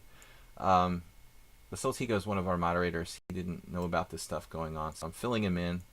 What's going on now? A very bad move. The first real mistake from Somewhat Unsound, playing d4, and I have two approaches. You know, maybe I could even take there, but I don't particularly want to fix the pawns.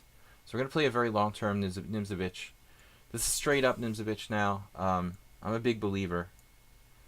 Obviously, we're not. We wouldn't exaggerate about a thing like a CIA investigation. Jumpin' Jackson. It's just kind of a, you know, I thought it would be a kind of appropriate, you know, trending news joke if we called it a CIA investigation, since those are given so much respect at the moment. But anyway, we try to keep up with current events here on the stream and make appropriate jokes as necessary. Investigating with unusual dedication, I agree. And we're going to send it to the president's desk to get approved. No, just kidding. It wouldn't matter anyway, even if it was true. So, knight d7, good move, sir. Good move. Do we try to blast him with like f5, or do we hold back on that? Just a little slow with the devastating knockouts here. We don't know anything about Someone Unsound. It's 1600 in bullets, so we hope he doesn't start playing like a master. That'll be like the... It'll start to be like the viewers... sorry, the arena yesterday, where 2 people were banned for being computers.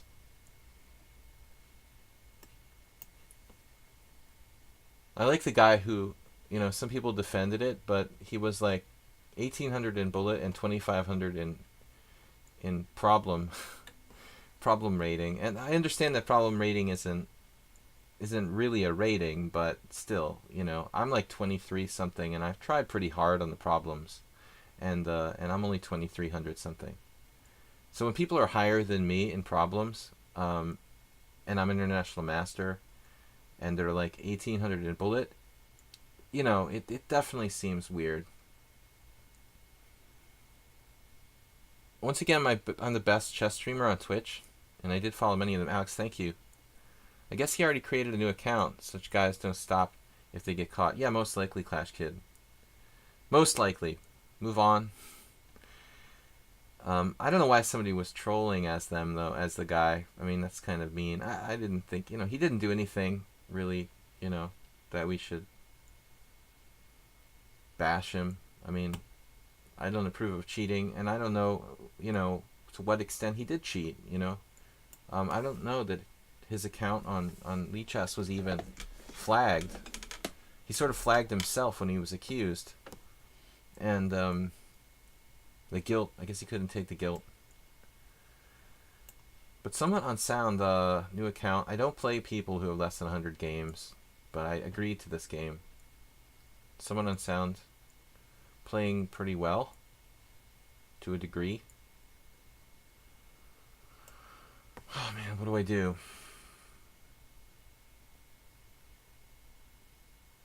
Wait, okay, here.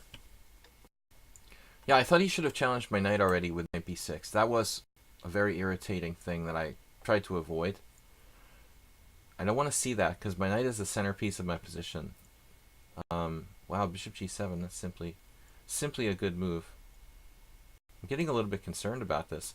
I made a mistake last move. I guess I should have played bishop f4 straight up.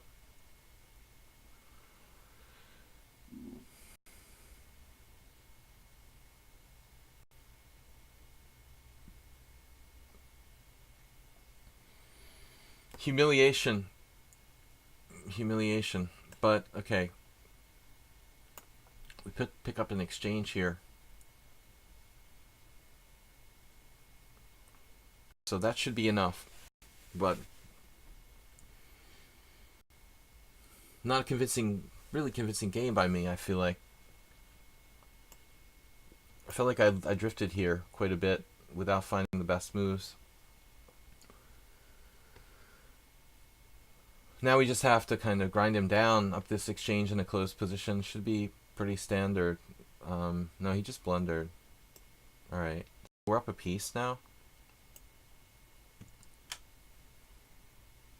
Yeah, he just dropped a rook.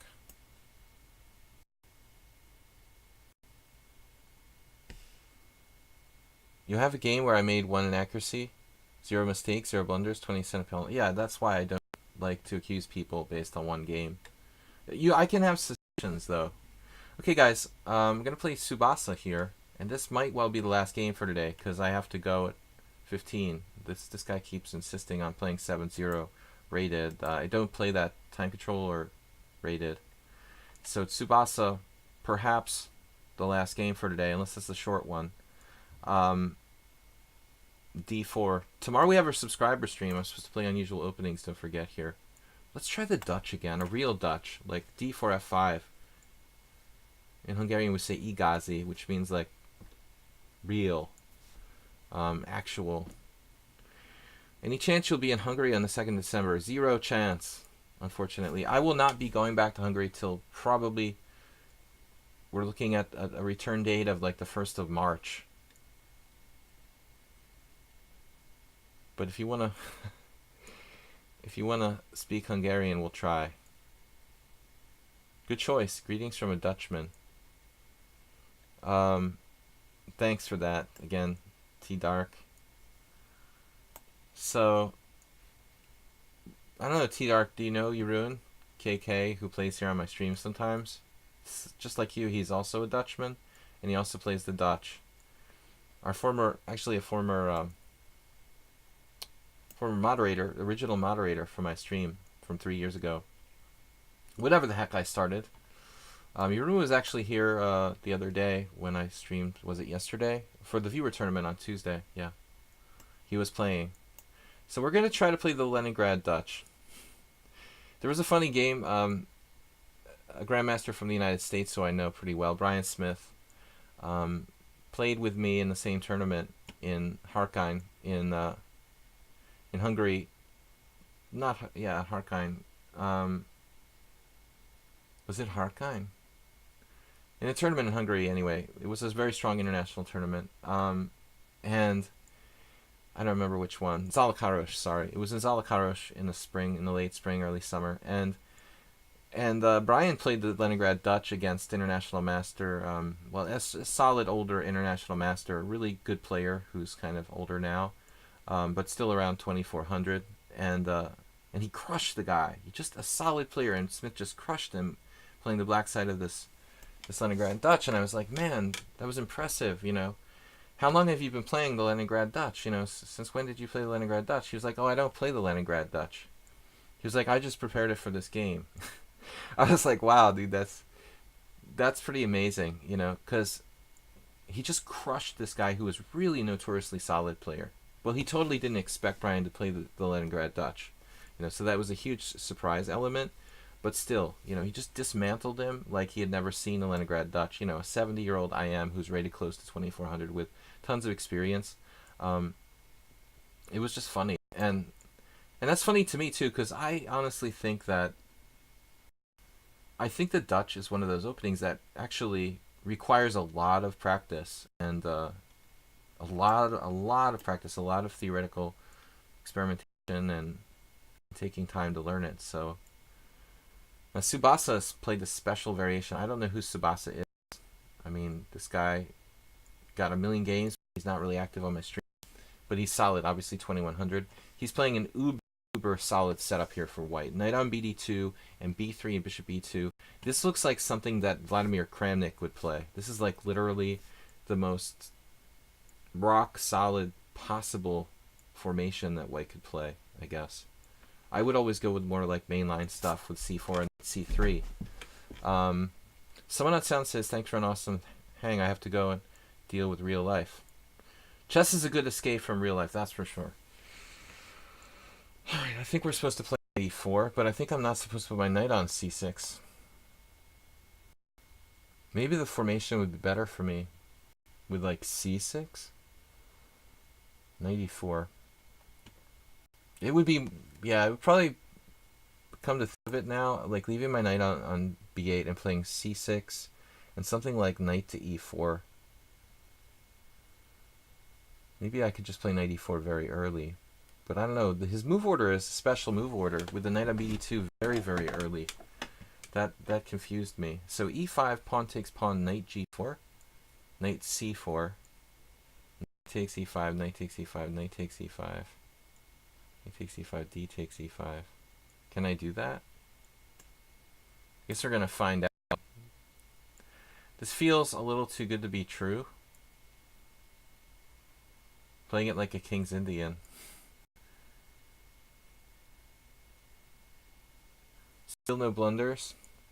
What's that, Clash Kid? You're talking about Asterbait? Alright, so d takes e5, knight to g4, or knight to d7 could be played. Said like a King's Indian motif. The white's position is so rock solid.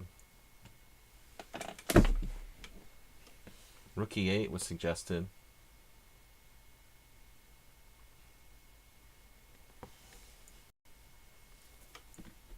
Spasiba.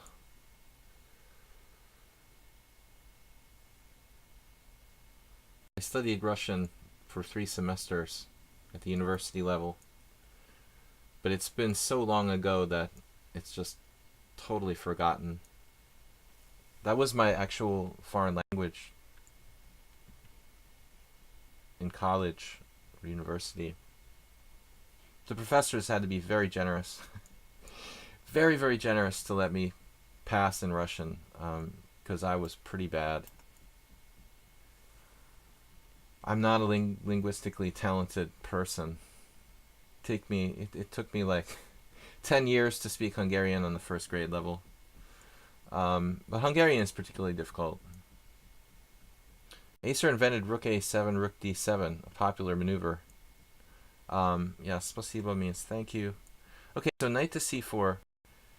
Now b2 bishop's defended.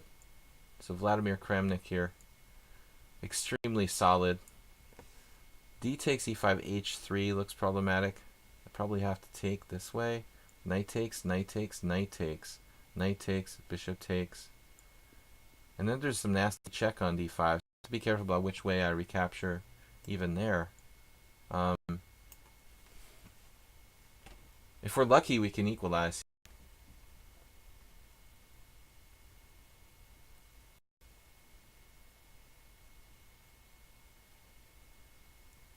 So if I play like d takes, you get bishop takes c6, b takes c6, bishop takes e5, and I'm just resigning. You basically have to play this move order. White's playing like... He's played this a million times, probably. He's an expert. Bishop d5. So let's say I play knight f7. Can I neutralize white, sorry, can I neutralize white's initiative? Was bishop d5 check the best move, I wonder? Divushka.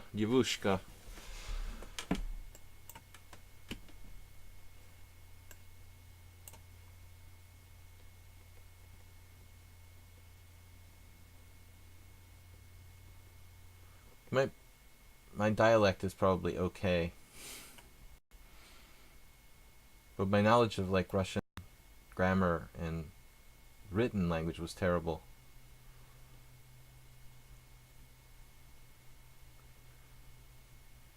But the good thing was that I had a real Russian professor, and it wasn't like a foreigner teaching you to speak Russian. That was the positive. Sometimes you get like American teachers don't have as good a feel. Okay. Well, if you don't want to trade queens, you don't want to trade queens. What can I do, sir? Now I'm free.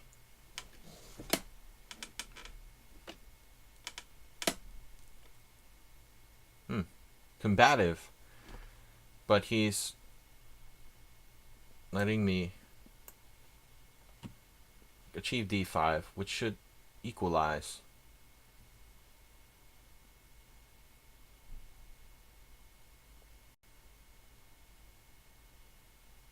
If I were white, I think I would have traded queens at that point.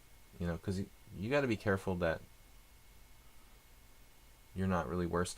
This reminds me of a game that was played in my team championship in Budapest.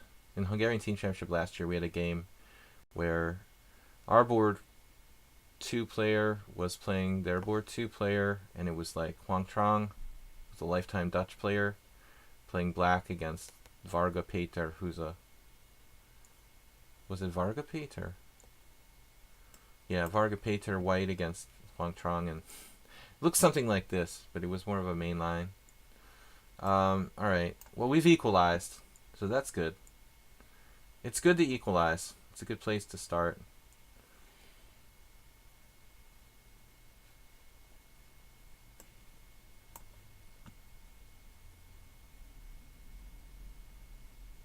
But I don't have too much experience playing middle games of this sort. That's why I think the Dutch really requires a lot of experience.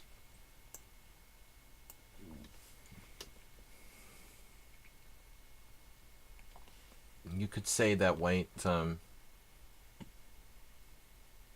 maybe there I made a mistake. Maybe I should have played f4 right away. Let's see, f4, take. Go for it. It looks like I'm playing the Stonewall after all this Leningrad. It actually became a Stonewall. Without the queen's bishop. Without queens, black feels comfortable. Ah, yeah.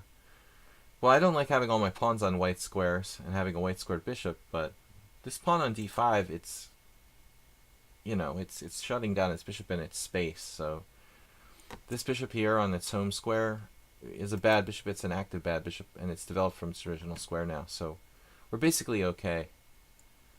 And we've got some attacking chances, so he's almost got to trade queens now. Wow. e4. So I can take en passant. e4. A totally unexpected blow. It looks very risky for white to allow f3. But I guess that closes it down pretty much. So he can afford to do that. This is an unexpected turn of events.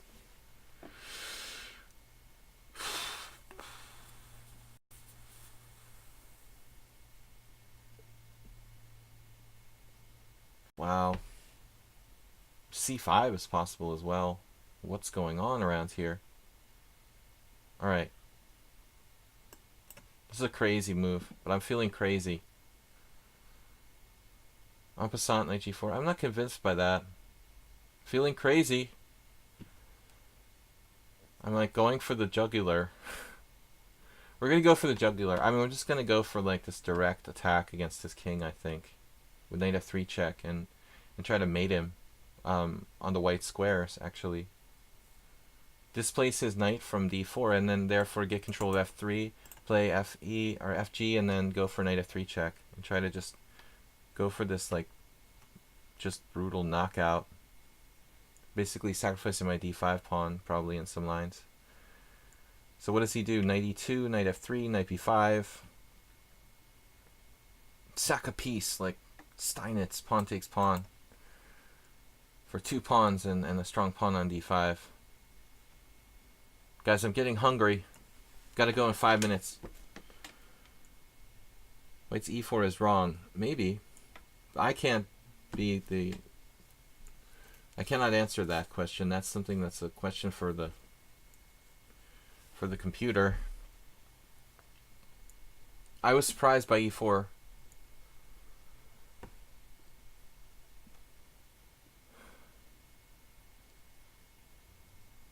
We have some Russian speakers in the stream, like Nefyadov, and I'll have to get his opinion on my Russian pronunciation. Another Zwischenzug, another player we were talking about yesterday. I was talking about someone who was doing like unexpected Zwischenzugs constantly. Who was that?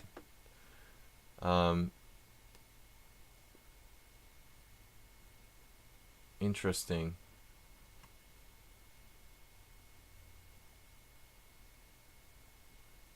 Okay, so if I take, he takes. I take, you take, he takes. I take, he takes, I take, he takes, and then I go for some kind of caveman-like attack, like rook h5.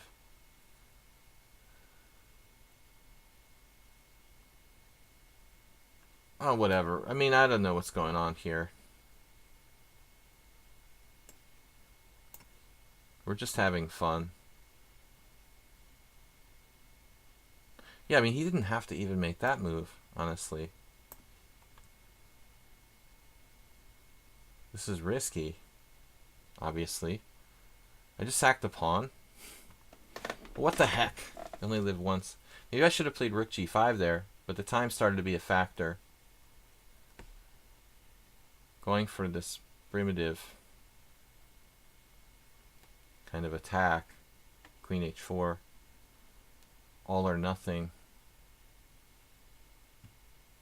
All or nothing. Yeah, man. I'm all in.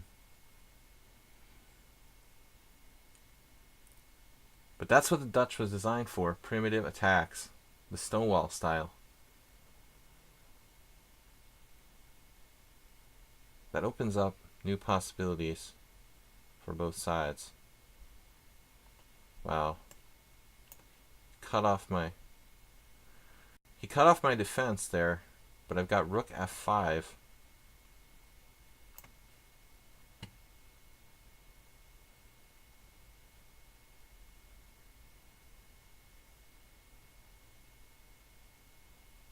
Not at all a tactical situation.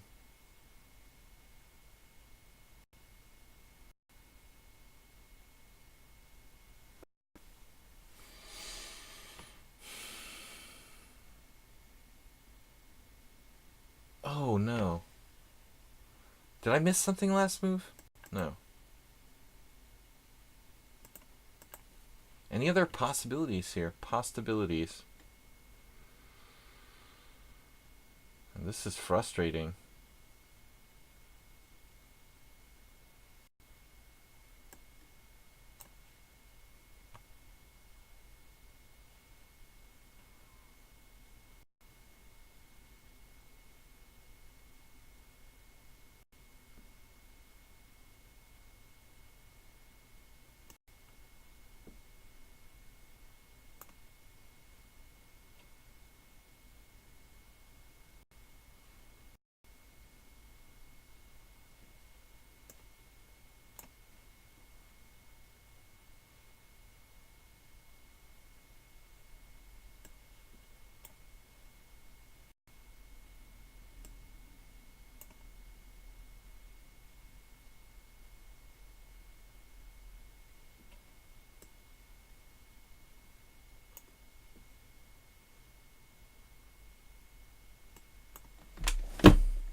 Blitz battle.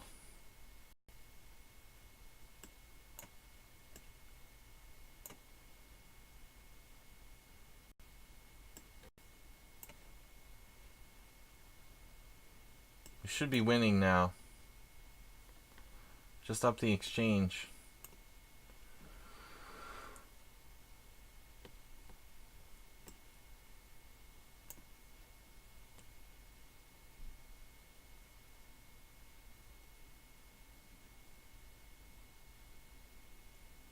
No, that's not a funny move. He's not really threatening anything.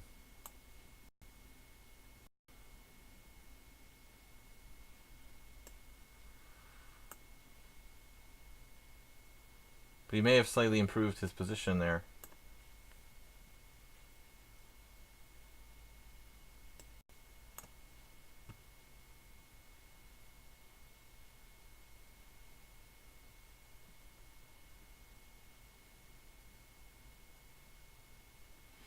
I was just gonna try to pick that pawn up, man.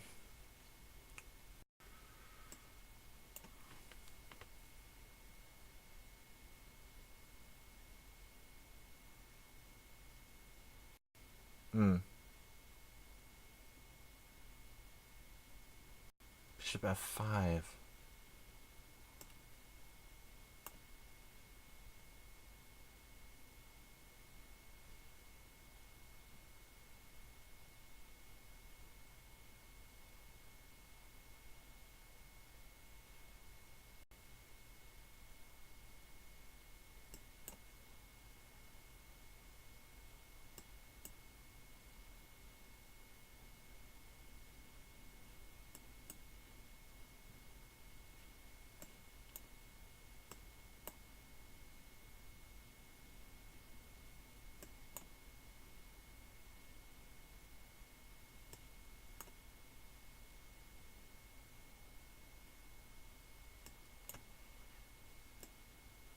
Playing on out of momentum, as they say. Oh. Alright, now he resigned. Alright, guys, gotta go. Thanks for joining me for the stream. I'm not sure about the last game. It was exciting, if not correct. Thanks everybody for watching, for subscribing. Don't forget, tomorrow's our subscriber stream, so please submit games if you're a subscriber to the Twitch stream to my account Sparklehorse on lichess.org. Thanks everybody for donating. Clash Kid, Dim, Acerbate, awesome donations today, making the stream possible. You guys are awesome. So tomorrow, subscriber stream 4:30. Thanks Soltigo and JCS for being here as moderators in the stream. And you guys absolutely are the best. So I will see you tomorrow. Take care, and thanks for the games today. Bye. Goodbye. Goodbye.